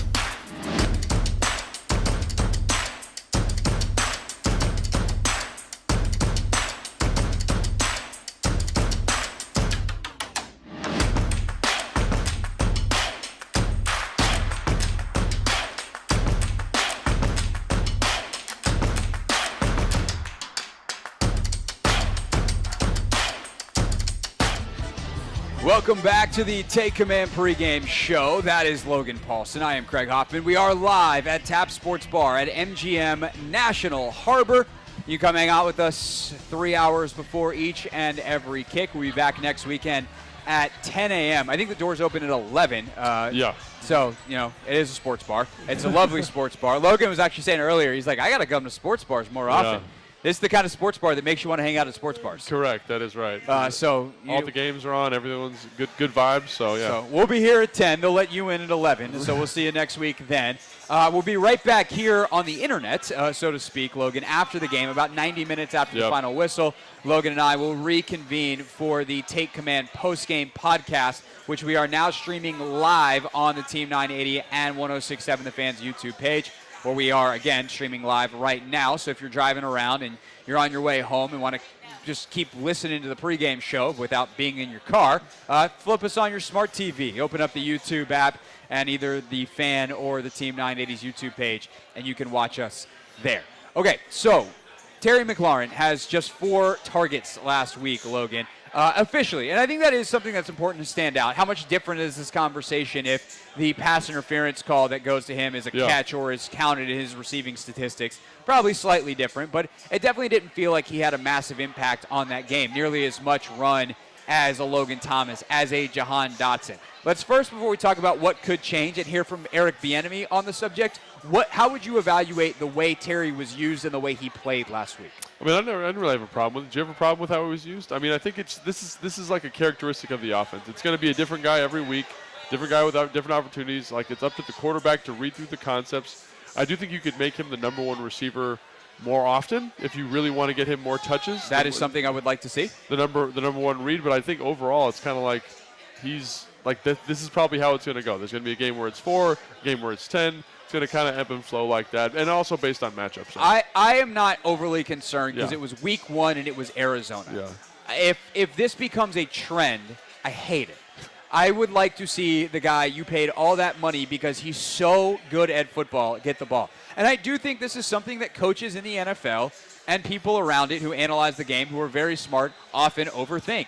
And they'll give you all the schematic reasons in the world why X, Y, or Z is happening. And I go, yeah, sure, but Justin Jefferson gets 1,000 targets a game. Yeah. And it's because he's really good, and Kevin O'Connell has realized the best way to win is for us to get the good guy the ball. And I think that is true for every team. The best way to win is to get their best players the ball. Yeah. And some are just more dedicated to it than others. I'm not concerned after 1 week, but it is something that you kind of stick a pin in and say, I'm monitoring this. Yeah, and also I do think, like, to make the comp to Justin Jefferson or Tyreek Hill, like, that's a different caliber of guy where, like, they're always kind of open and you can build your whole offense around their skill set. And what I mean is, like, I think Terry's very, very, very, very good, but he's not always the most efficient route runner or the short area guy. Like, Justin Jefferson, literally, like, I had a conversation with someone from Minnesota, and they were like, he can win at every level of the defense in a way that's so unique to him. So I think it's also kind of, again, much like we were talking about with Gibson, you're speaking to a skill set. You know, you're speaking to what Terry does well. And this offense is a little bit different than last year's offense, which I thought was more in Terry's wheelhouse. It's very vertical, lots of stuff attacking down the field. This is a little bit different. So I think it'll take maybe, I don't want to say take time, because I think EB understands who and what Terry can do. But I think there is going to be a little bit of an adjustment period. And, again, it's not something I'm worried about, but it's something, again, to monitor and just kind of see how both parties are adjusting to it. Yeah, that's Logan Paulsen, Craig Hoffman here on the Take Command pregame show. I do think one thing that we saw in training camp that we will see more throughout the season, though, is some of the game plan touches, if you will, the screens, the jet sweeps, that kind of stuff, which we didn't see, obviously, for Terry in week 1. That certainly will be coming. Yeah, and even to that point, though, like, game plan touches to me are like, can you line him up as the Z on certain plays? Can you line him up as the F on certain plays? Just to make sure he's getting some type of targets. It doesn't need to be overly creative or innovative. I don't need 5 screens or 5 bubbles to Terry. Like, if we want to get him touches, like Kyle used to do this with Julio Jones in Atlanta, like, or any good receiver. He did this with Pierre when he was here. It's like you can formation the play so that he's the number one guy. Like, I remember we used to have all these concepts that were to the Z, because the Z, there's, you know, the tight end, the fullback, and the Z are to that side, so you can kind of create this pattern that opens up coverage, and the X is kind of over there by himself. So Kyle had the similar thought to what you had. So, like, let's find ways to get that X more involved. So we'd formation it so the X would line up to the tight end, and the F would line up to that side as well. And there are ways like that I think as we go we'll get more explored more and get him more touches. So. Yeah, that will be interesting to watch. The guy, of course, who has got to do all that is Eric Bieniemy. Here was EB earlier this week when asked about Terry's usage in week 1. Well, I would say this. I would say the Commanders came away with a victory. And Terry was about as happy as anybody. And so you got to understand, in order to build a great team, you got to learn to appreciate winning. And so wins are hard to come by. The numbers will take care of themselves. The thing that I appreciate is the leadership that he provided during that process. Because when things wasn't going good, you got to be able to lean on your leaders. You got to be able to lean on them to provide these guys some expertise in making sure that we're staying together. Those are the moments that I love throughout the course of the game. You never really want to live through that experience, but you want to see those guys rise to the challenge. And so I can tell you right now, the last thing Terry's worried about is the number of targets. Okay, he's 1-0. He got an opportunity to play at home, you know, with a fan base that came out to support him and his team. That's all true right now.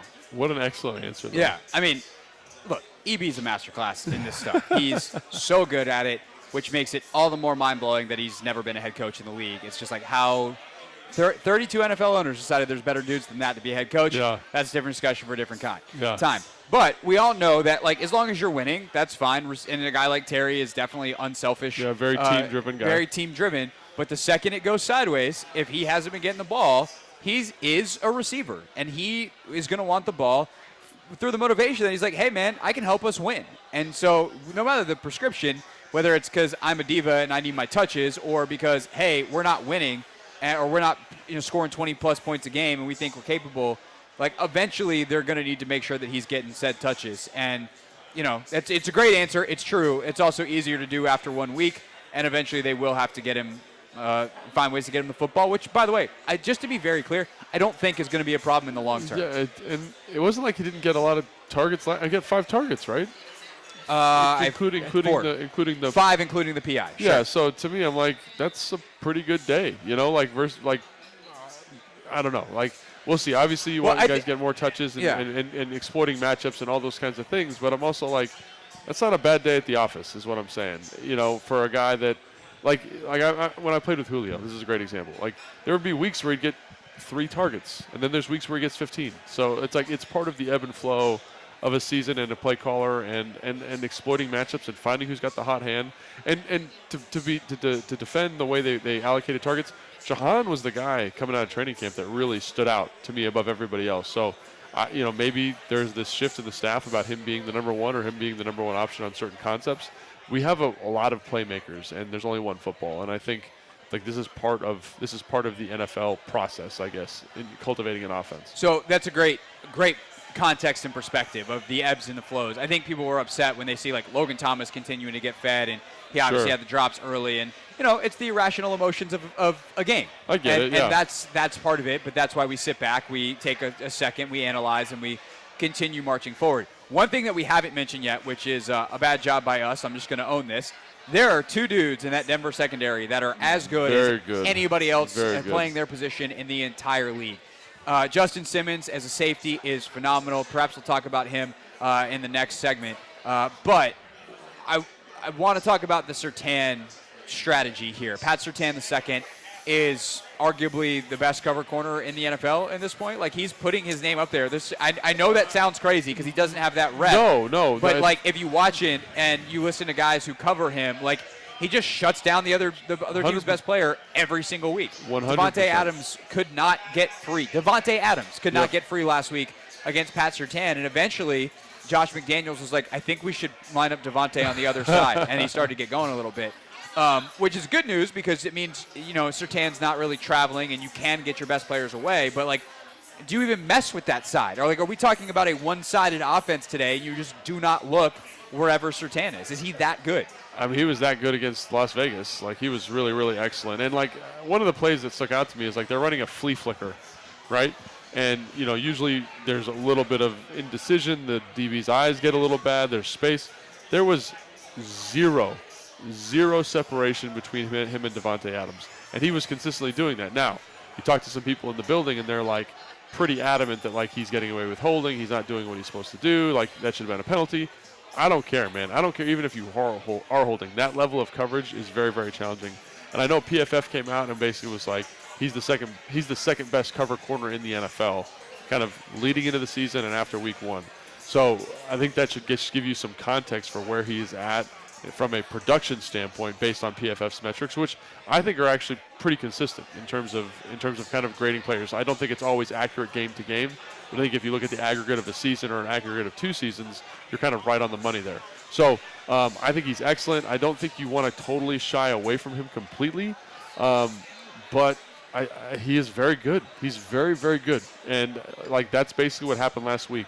It was that half of the field was dead, and then the backup corner, number 27, his name is, I don't remember. Damari Mathis got cooked by Jacoby Myers. So that's kind of what's going to happen. Something very similar could happen today, but I don't think you can completely not throw at him. You got to kind of run your offense. You better measure twice, cut once. You're exactly right. Yeah, you got to pick your moments. Discipline. Pick your moments. If you're Sam Howell going that way, especially John Dotson, better than Jacoby Myers, I think, on the aggregate. So can he do what Myers did to Mathis last week? Myers was excellent last week. He was. To be fair, he was excellent. Yeah.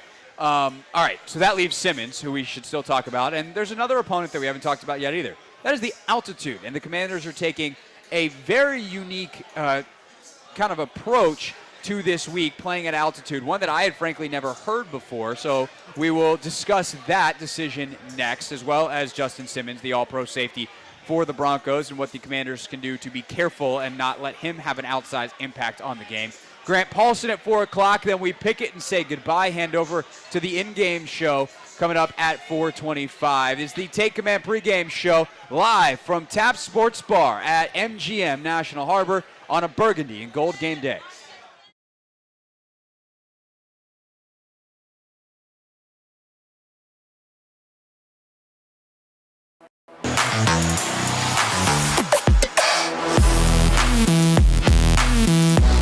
When you look at Sam Howell's day, there's obviously some good. There's obviously some yikes. When you look at his decision-making, though, let's start there, and then we'll get into some of the protection issues. But decision-making wise and kind of how he executed the throws that he was asked to, what'd you make of his day? Yeah, so I don't want to come off like I'm being like overly optimistic about Sam Howell's performance. Like I want to ground this in some sense of reality. Like, can he play better? Like, absolutely. But I actually thought he played pretty good. You know what I mean? Like, it was like a good first outing. I know he had the pick. I know he had the fumble. The pick, I thought, like, we just watched that together, and I think that he was, you know, just a little bit late, or his footwork was a little bit off. Like, it just didn't seem like the timing of the depth of the route matched up with his feet necessarily. And because he's waiting so long to throw the football, obviously the ball gets tipped and then gets picked off. And then on the sack force fumble, I don't necessarily think that's anybody's fault. I think, you know, obviously Wiley gives up the sack, but that's a great rush by Gardeck right there at number 45 for the Arizona Cardinals on the spin move. And it's a tough look. The guard and Wiley are kind of on different levels and leaves a little bit of space for the inside move. And then Sam's just trying to make a play probably when he needs to know that, like, I don't need to do that right there. Yeah, that would be my thing on the fumble is that the fumble is bad because time score situation, like you got to be okay punting, and you just got to, it's not to your blind side. You saw it coming. Just eat the football and make sure that you get it onto the foot of Tressway there. Yeah, and I think we both agree with that, you know, and I think that's what you get though with young players. You know, you get, like, I think that people forget, like, people want him to come out and be like this amazing football player right away, and I think he's doing a pretty good job.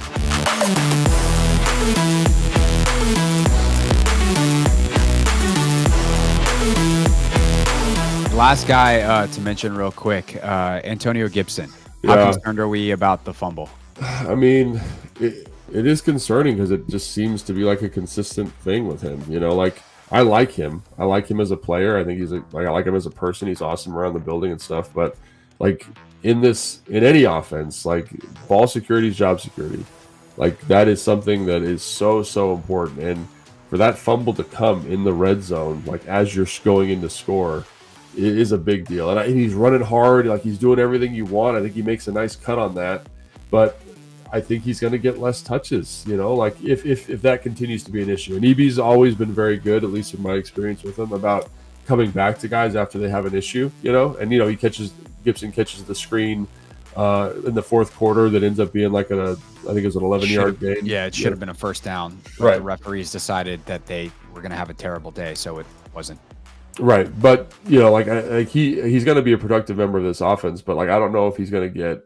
I don't know if I think what I think is potentially in the future here is Rodriguez get more touches as on the first, second down type of ballpark that would have normally gone to Gibson, and then Gibson kind of moves into that satellite player role kind of exclusively. So it's week one. I'm not a guy to overreact, but the fact that there's this kind of fumbling history in Gibson's past, you know, like, makes me a little bit like, come on, like, we got to get that cleared up.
Take Command pregame show. We are live from Tap Sports Bar at MGM National Harbor. The Commanders fans starting to pile in thick here, Logan Paulsen, as they are getting ready for the 4:25 kick between the Commanders and the Broncos. Early games coming to a close. Some good ones. Green Bay 24, Atlanta 22. Packers trying to run out the clock.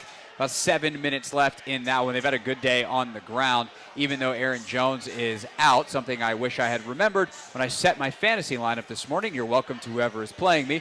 Bengals are driving, trying to catch up with the Ravens, who are 10 points clear with 4 minutes to go. Last check of the KC Jacksonville game, about 8 minutes to go, 17-9 to the score there. And then I don't see any other games on in the sports bar right now, as Red Zone is apparently on one of the games that is actually on in the bar. Right. So we will get you more scores as we go. So we're just talking about Justin Simmons. Oh my gosh. Jumped off sides on 4th and 1. How about that? The Green Bay did on a quarterback sneak. The quarterback jumped off sides. That's brutal. How about that? Young quarterbacks, man. Wow. They come with their own set of challenges. Yes, geez. Like, what do you do if you're Sam Howell and you're facing Justin Simmons? See how I got us right back on track there. Oh, my goodness gracious. Apparently. That's a wacky bit. Love thought it was on 1. O-line thought it was on 2. He snuck. The problem was he didn't have the football yet. So, what is Simmons as a player? We know he's great. We know he's really fantastic skill-wise, like level-wise. But what is the specific skills that make him so good and so dangerous? Yeah, I mean, he's a guy that, oh my gosh, the whole marching band is here right now. Commanders Major Tuddy in the building. Major Tuddy, look at that guy. Justin Simmons, focus, Logan. Lot going on in here. There is. Justin Simmons, he's a guy that reminds me a lot of Cam Curl, actually. Like, they're very, very similar. They both wear 31. They're both about the same size.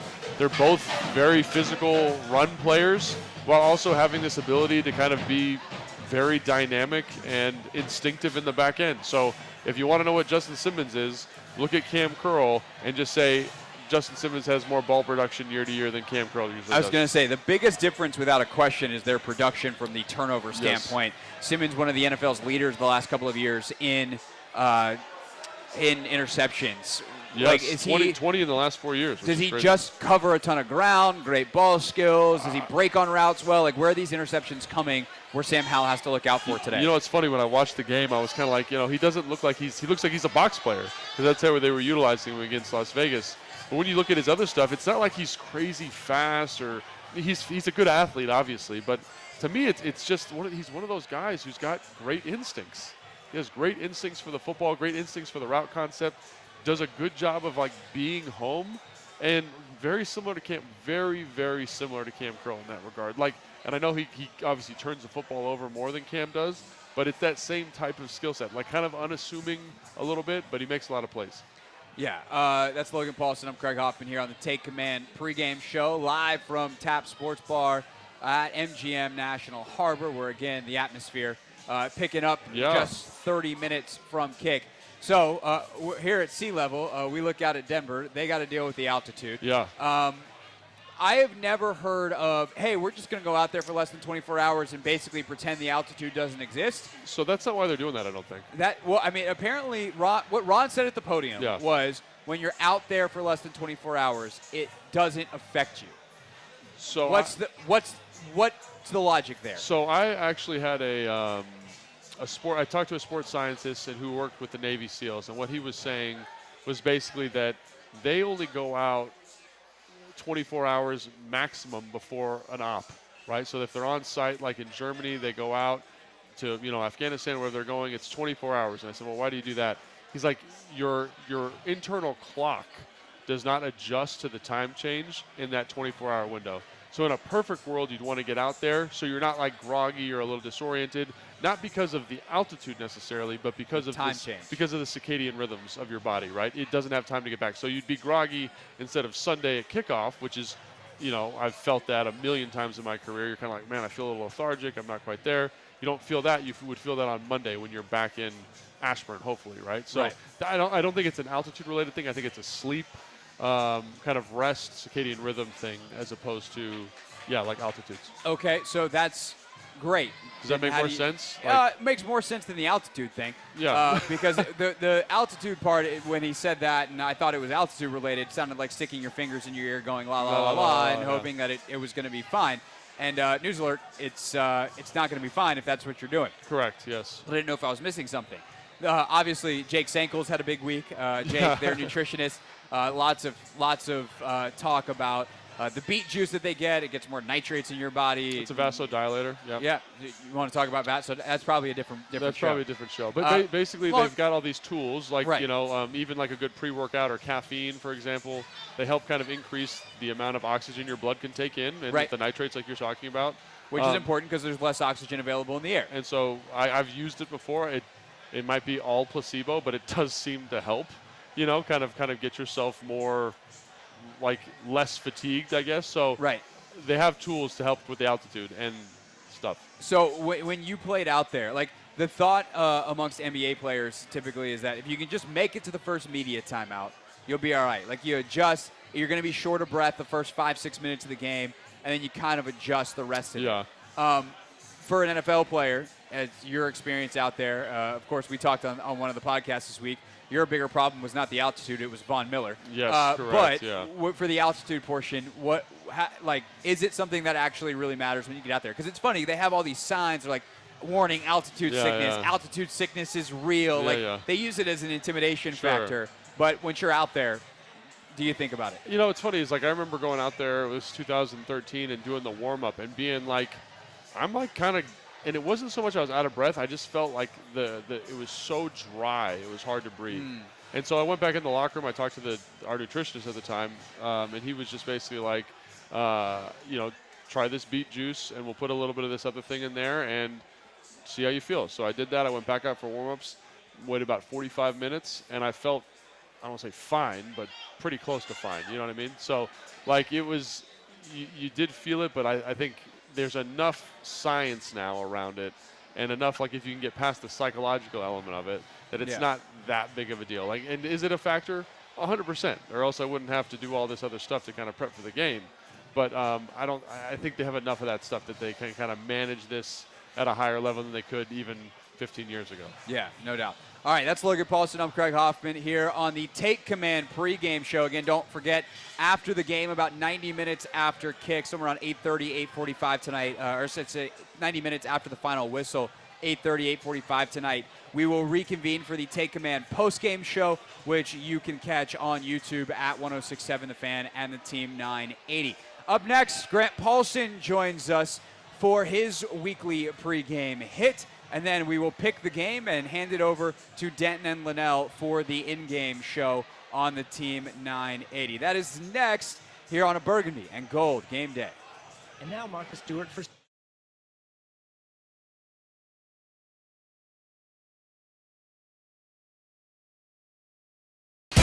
Was it Cincinnati? That's depends on the story, but maybe we were playing Cincinnati. So Logan catches this touchdown. Oh, that's right. Yeah, that was Cincinnati. Yep. Was Cincinnati. So we put in this play, and it was like, I think we called it Hoss Juke or something like that. I can't remember what we called it in that offense, but Logan's on a seam, right? So he's our vertical threat, taking the top off the defense. Digging out, guys. We're talking in the week. I don't think we ever said it in the install with those guys, but they're like, listen, Logan's not even in the progression. He's taking the top off this thing. We're trying to work this little option route down. And they bust this coverage. And I mean, he is screaming wide open. I wasn't even supposed to be on the play. They were supposed to sub somebody else in because I thought I was too slow to run this route. Just for the context here for everybody. So he's screaming wide open. And I'm like, Matt, throw it at his back shoulder. You might hit him in stride. If you try and back shoulder him.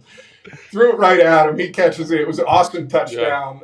Just the celebration afterwards was so much fun. For me, it was always fun celebrating the touchdowns with the guys that didn't score them all the time. You know, like take that, Julio Jones. Yeah, and I'm not. I'm saying that, but like your role for us was you did the dirty work, and when you see guys that do the dirty work get rewarded for it, that was really cool. Something I'll never forget. The caveman. Yeah. The caveman was in there in the end zone celebrating. It was awesome.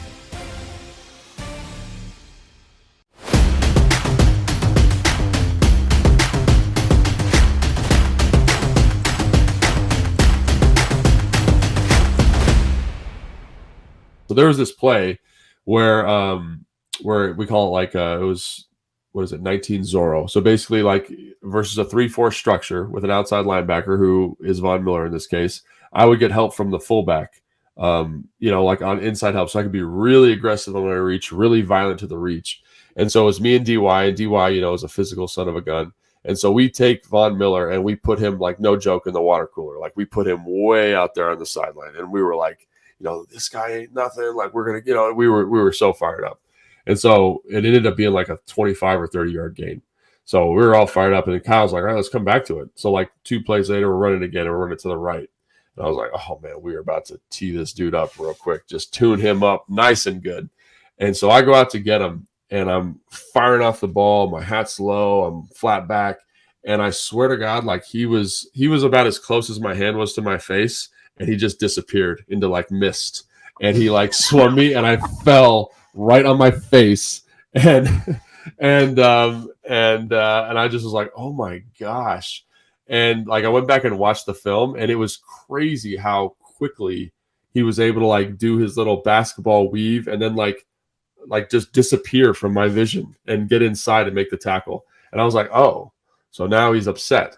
So then the next play, I'm like all tentative and nervous. And I felt like Vaughn did. I watched this on film, so I knew he did this, but he does a really good job of like kind of like playing it like a boxer a little bit. You know what I mean? Like kind of rope-a-doping you a little bit. So like he lets you get one, right? Where I got after him. He makes you look like an idiot. And then the next time I was super tentative on him, and he literally did like a double stick, like he was going to make me miss, and then just grabbed my neck and then threw me over the pile. I was like, man, this is going to be tough. I got to like think of a plan here in the next 15 minutes so I don't look like an idiot for the rest of the game. But, when you're playing elite football players like him, like there's a reason they're elite. So if you get one on them, it's probably because they want. They probably because they're letting you get one. It's a trap. It's a trap. It's a trap.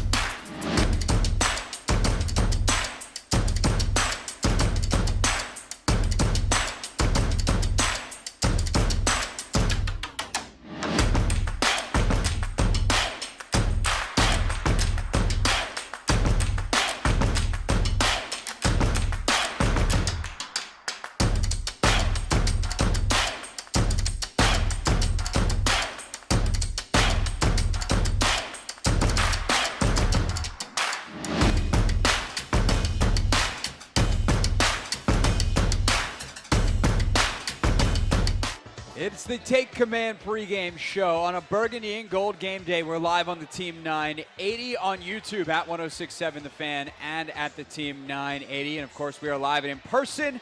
You can come hang out and listen to the show, hang out, watch with us, talking commercial breaks as we watch football, et cetera, at Tap Sports Bar, where we are at MGM National Harbor. Logan Paulsen there, Craig Hoffman here, and joining us on the old Comrex is our pal Grant Paulson. GP, how are you, sir?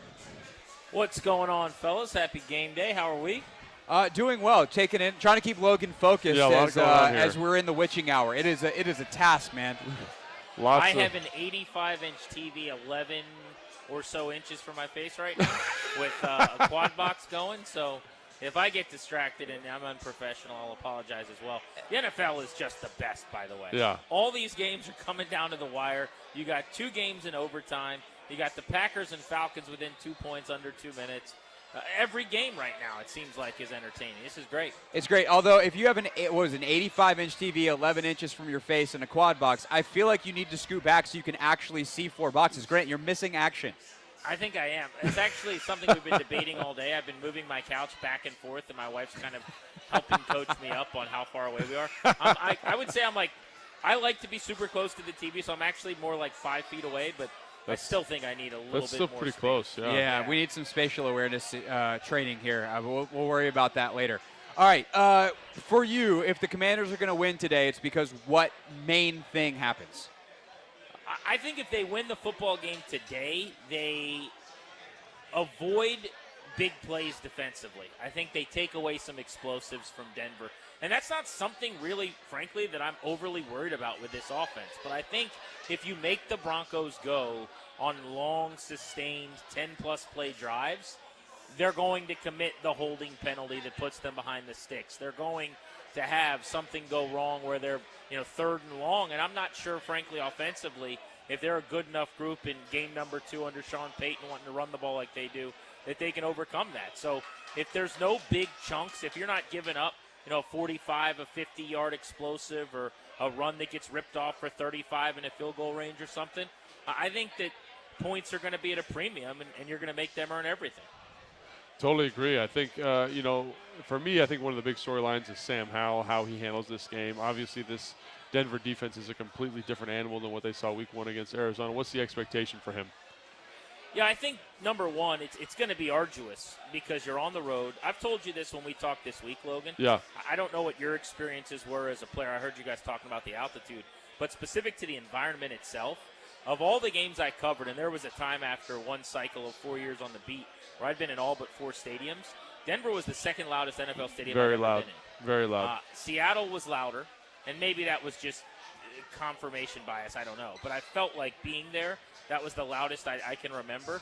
New Orleans was up there, certainly, but I think Denver was probably number 2. So it's his first road game. He's obviously played in some huge games on the road in college in front of 90,000 plus, but this is just a whole different beast. The speed and the decision-making and the processing that has to happen. So I think this is a big day for Eric Bieniemy, frankly. Yeah. I mean, they got to run the ball. They got to have some success doing so at some point. I still like the idea of throwing to set up the run like there they did he last is. week. There's our guy. Well, but it'll settle down. I mean, I'm saying like 34% of the time. No, yeah, let's get there. Yeah, let's be clear about it. Right. Having said that, I think that it's got to look different than last week. I don't want the longer developing drop back stuff that we saw a lot of. I think that was game plan specific. I'm looking for quick game, help him get the ball out of his hands. Where am I? Know you're not a big wide receiver screen guy, but just get the ball out in space. Yeah. Let guys try to make some plays. I would also avoid Patrick Surtain as often as possible, and I would try to involve Jahan Dotson, against their number 2 corner as frequently as I can. I think it's going to be a big day for Dotson. Grant Paulson's with us here on the Take Command pregame show.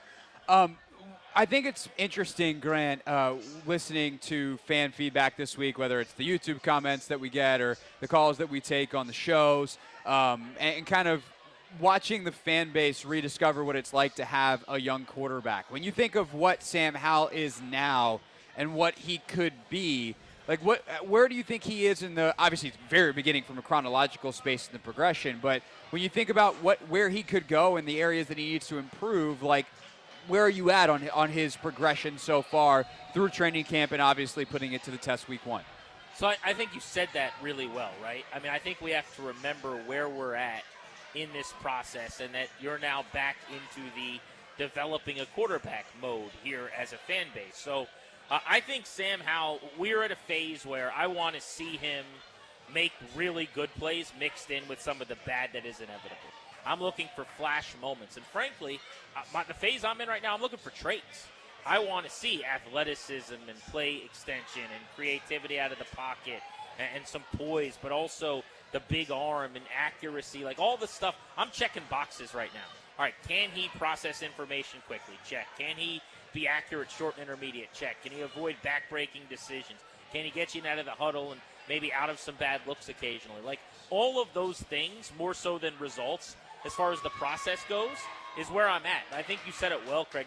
This is a point of time where if you're just viewing him through the same lens you do an 8, 9, 10-year veteran quarterback and you're grading him on the same scale, I think you're missing it. Having said that, I'm seeing all of those things. Like, there are things he's got to do better. He's going to have to get the ball out faster.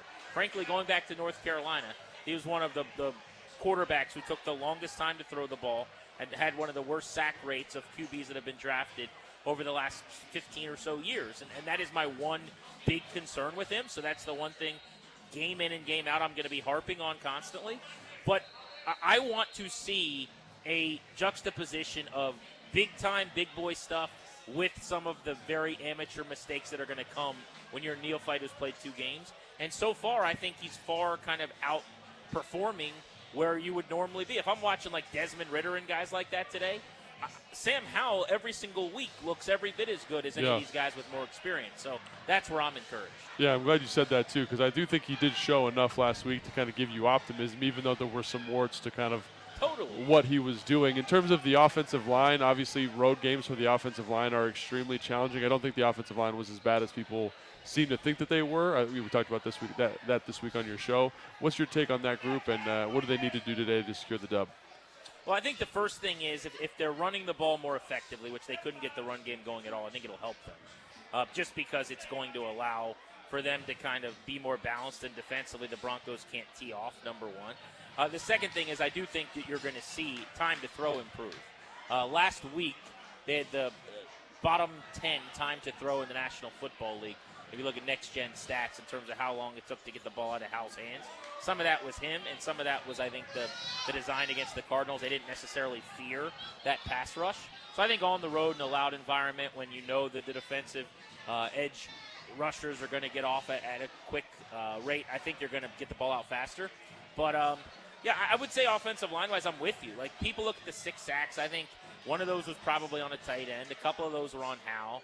I would take that performance most weeks. I guess my anxiety and nerves of that game come from the fact that it was the Cardinals. Yeah. I don't have a lot of respect for necessarily like how many pressures and sacks those guys are going to get this season. So I almost bake in, okay, if you play like that every week against a Dallas or fill-in-the-blank team, the results are going to look worse.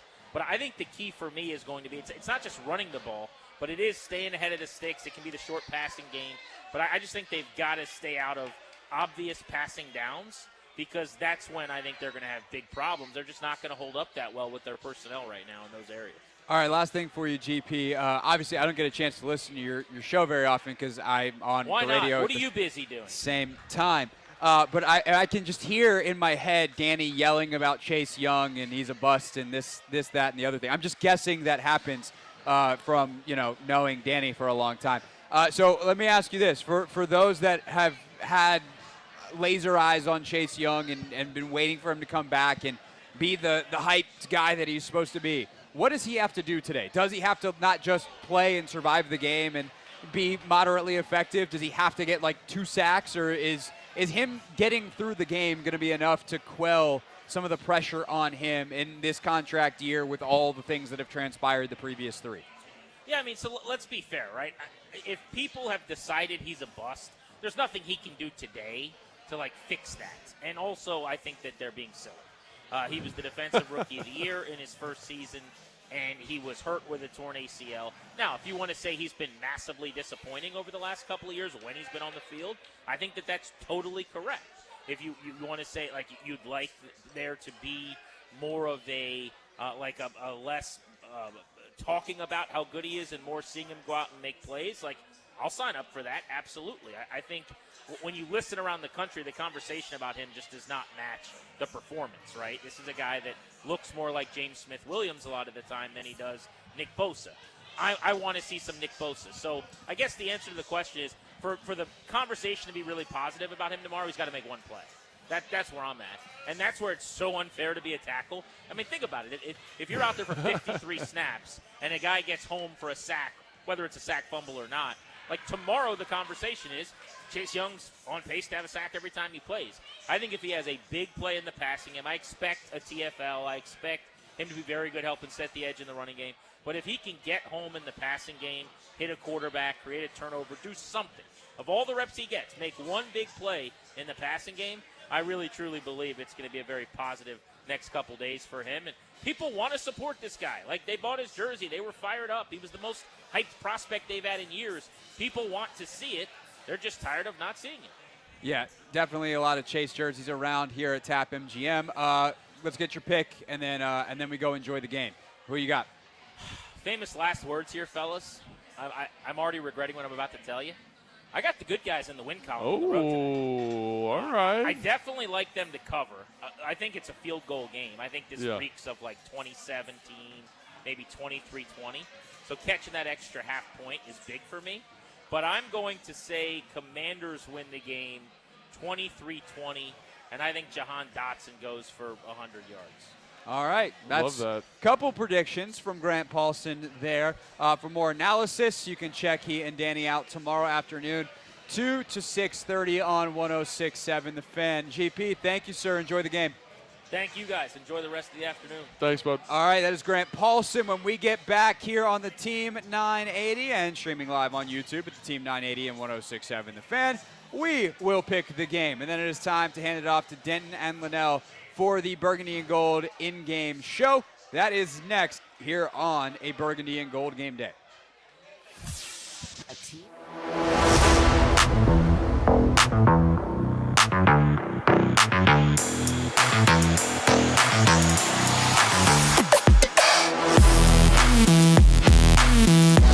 When you look at Sam Howell's day, there's obviously some good. There's obviously some yikes. When you look at his decision-making, though, let's start there, and then we'll get into some of the protection issues. But decision-making wise and kind of how he executed the throws that he was asked to, what'd you make of his day? Yeah, so I don't want to come off like I'm being like overly optimistic about Sam Howell's performance. Like I want to ground this in some sense of reality. Like, can he play better? Like, absolutely. But I actually thought he played pretty good. You know what I mean? Like, it was like a good first outing. I know he had the pick. I know he had the fumble. The pick, I thought, like, we just watched that together, and I think that he was, you know, just a little bit late, or his footwork was a little bit off. Like, it just didn't seem like the timing of the depth of the route matched up with his feet necessarily. And because he's waiting so long to throw the football, obviously the ball gets tipped and then gets picked off. And then on the sack force fumble, I don't necessarily think that's anybody's fault. I think, you know, obviously Wiley gives up the sack, but that's a great rush by Gardeck right there at number 45 for the Arizona Cardinals on the spin move. And it's a tough look. The guard and Wiley are kind of on different levels and leaves a little bit of space for the inside move. And then Sam's just trying to make a play probably when he needs to know that, like, I don't need to do that right there. Yeah, that would be my thing on the fumble, is that the fumble is bad because time score situation, like you got to be okay punting, and you just got to, it's not to your blind side. You saw it coming. Just eat the football and make sure that you get it onto the foot of Tressway there. Yeah, and I think we both agree with that, you know, and I think that's what you get though with young players. You know, you get, like, I think that people forget, like, people want him to come out and be like this amazing football player right away, and I think he's doing a pretty good job.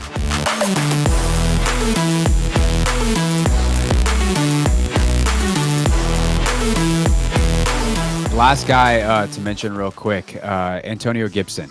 How concerned are we about the fumble? I mean, it is concerning because it just seems to be like a consistent thing with him. You know, like, I like him. I like him as a player. I think I like him as a person. He's awesome around the building and stuff. But, like, in any offense, like, ball security is job security. Like, that is something that is so important. And for that fumble to come in the red zone, like, as you're going in to score, it is a big deal. And he's running hard, like, he's doing everything you want. I think he makes a nice cut on that, but I think he's going to get less touches, you know, like, if that continues to be an issue. And EB's always been very good, at least in my experience with him, about coming back to guys after they have an issue, you know. And, you know, Gibson catches the screen in the fourth quarter that ends up being like I think it was an 11-yard gain. Yeah, it should have been a first down. But right. The referees decided that they were going to have a terrible day, so it wasn't. Right, but, you know, like he's going to be a productive member of this offense, but, like, I don't know if he's going to get. I don't know if I think what I think is potentially in the future here is Rodriguez get more touches as on the first, second down type of ballpark that would have normally gone to Gibson, and then Gibson kind of moves into that satellite player role kind of exclusively. So it's week one. I'm not a guy to overreact, but the fact that there's this kind of fumbling history in Gibson's past, you know, like, makes me a little bit like, come on, like, we got to get that cleared up.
Wrapping up here at Tap Sports Bar, MGM National Harbor. I'm Craig Hoffman. He is Logan Paulsen, and we are the Take Command pregame show. 90 minutes post-game. We'll be back on the same interwebs, not on the radio. We will have our post-game show with Doc and Linnell on the Team 980, but on YouTube at 106.7 The Fan and the Team 980. Logan and I will have our post-game podcast, which we now live stream as well.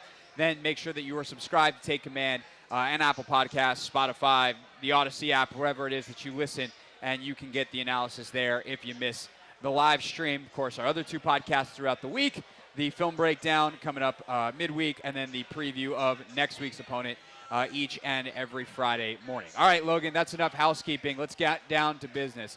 Players to watch, key to a game, and a prediction. Start off with a player to watch. Player to watch, man, this is tough because there's so many guys that I think are going to be impactful to winning this football game if the Commanders do.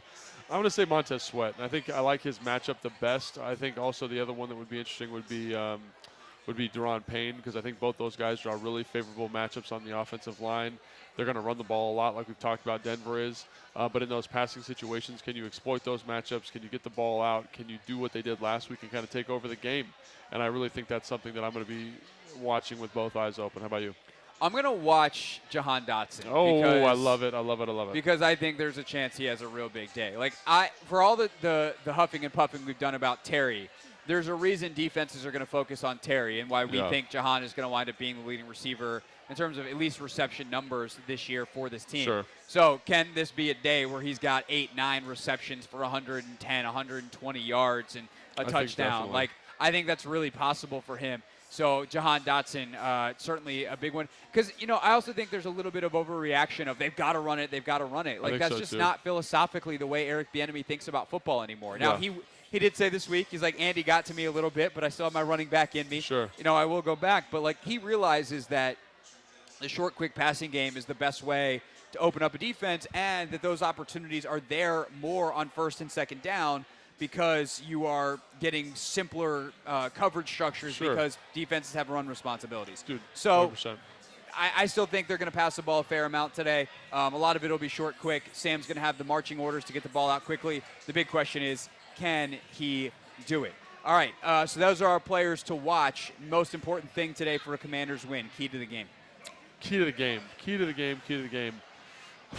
It's something we talked about at the top of the show, and I think it's something that is going to be important for the rest of the year, so I feel a little bit like I'm cheating pointing this out, but can Sam Howell get the ball out of his hand quickly and be efficient and protect the football? Like that, that's really what it comes down to, is can he grow from week 1 to week 2, improve on some of the things we talked about, taking what the play is giving you, don't try to force the ball down the field, get the ball out of your hands in under 3 seconds. It should be closer to 2.5, honestly. Yeah. Limit the stress on the offensive line, especially in this road environment. I think that's going to be absolutely enormous, and I think he'll have opportunities to do that. I think, like you said, Jahan's going to have a really favorable matchup in coverage. I think Logan Thomas will have a favorable matchup in coverage. So exploiting those for him so that he can kind of mature and grow each week. Yeah, I think one thing that I maybe overrated this week is thinking about this Denver pass rush a little too much. They're not. They don't pop the same way. Yeah. Like what Randy Gregory is capable of is a monster day because he's super talented, but this is not who he's been typically through his career. Yeah. And Frank Clark, did not have a good camp, and he's not starting for them. But he's not right. Well, he's not playing at all today because he's out. But the idea of what Frank Clark was at his peak, I think, was a little too in my head. So there is obviously opportunity for Sam Howell today. Look, this has become the new analysis. What's the key to the game? Don't turn the ball over. Yeah. The new one on that is don't give up explosive plays defensively. So it's, again, not very original, but I do not think most teams in the NFL, nevertheless, this Denver Broncos offense can put up in the 20s unless they get a couple of explosives against Washington's defense. I don't think they're good enough, especially with the pressure the Commanders' D-line will put on their offensive line to not commit a holding penalty, to give up a sack, a tackle for loss, and get off schedule. So I think that is huge today for the Commanders and a big challenge with Russell Wilson off schedule to do that. All right, we got 50 seconds left in the show. Shoot. Who you got? So, obviously, fan of the team, want them to win. I just feel like Sean Payton going 0-2 at home doesn't feel right to me. So I'm going to say 24-20. I'm going to pick or 24-21, I'm going to say. and I think the Denver Broncos are going to win the game. It is a little scary what I'm about to say as I look up at the screen and see the graphic. Sam Howell, third career start. Russell Wilson, jersey number 3, 175th career start. But I really do like the kind of formula that I think Washington can win with, and I like it specifically against this team. So I'm going to take Washington 17-14. Ugly, love it. But a win. All right, Denton and Linnell have you from here for the in-game show. We'll see you after the game on the Take Command post-game pod. Team 980 and the audit.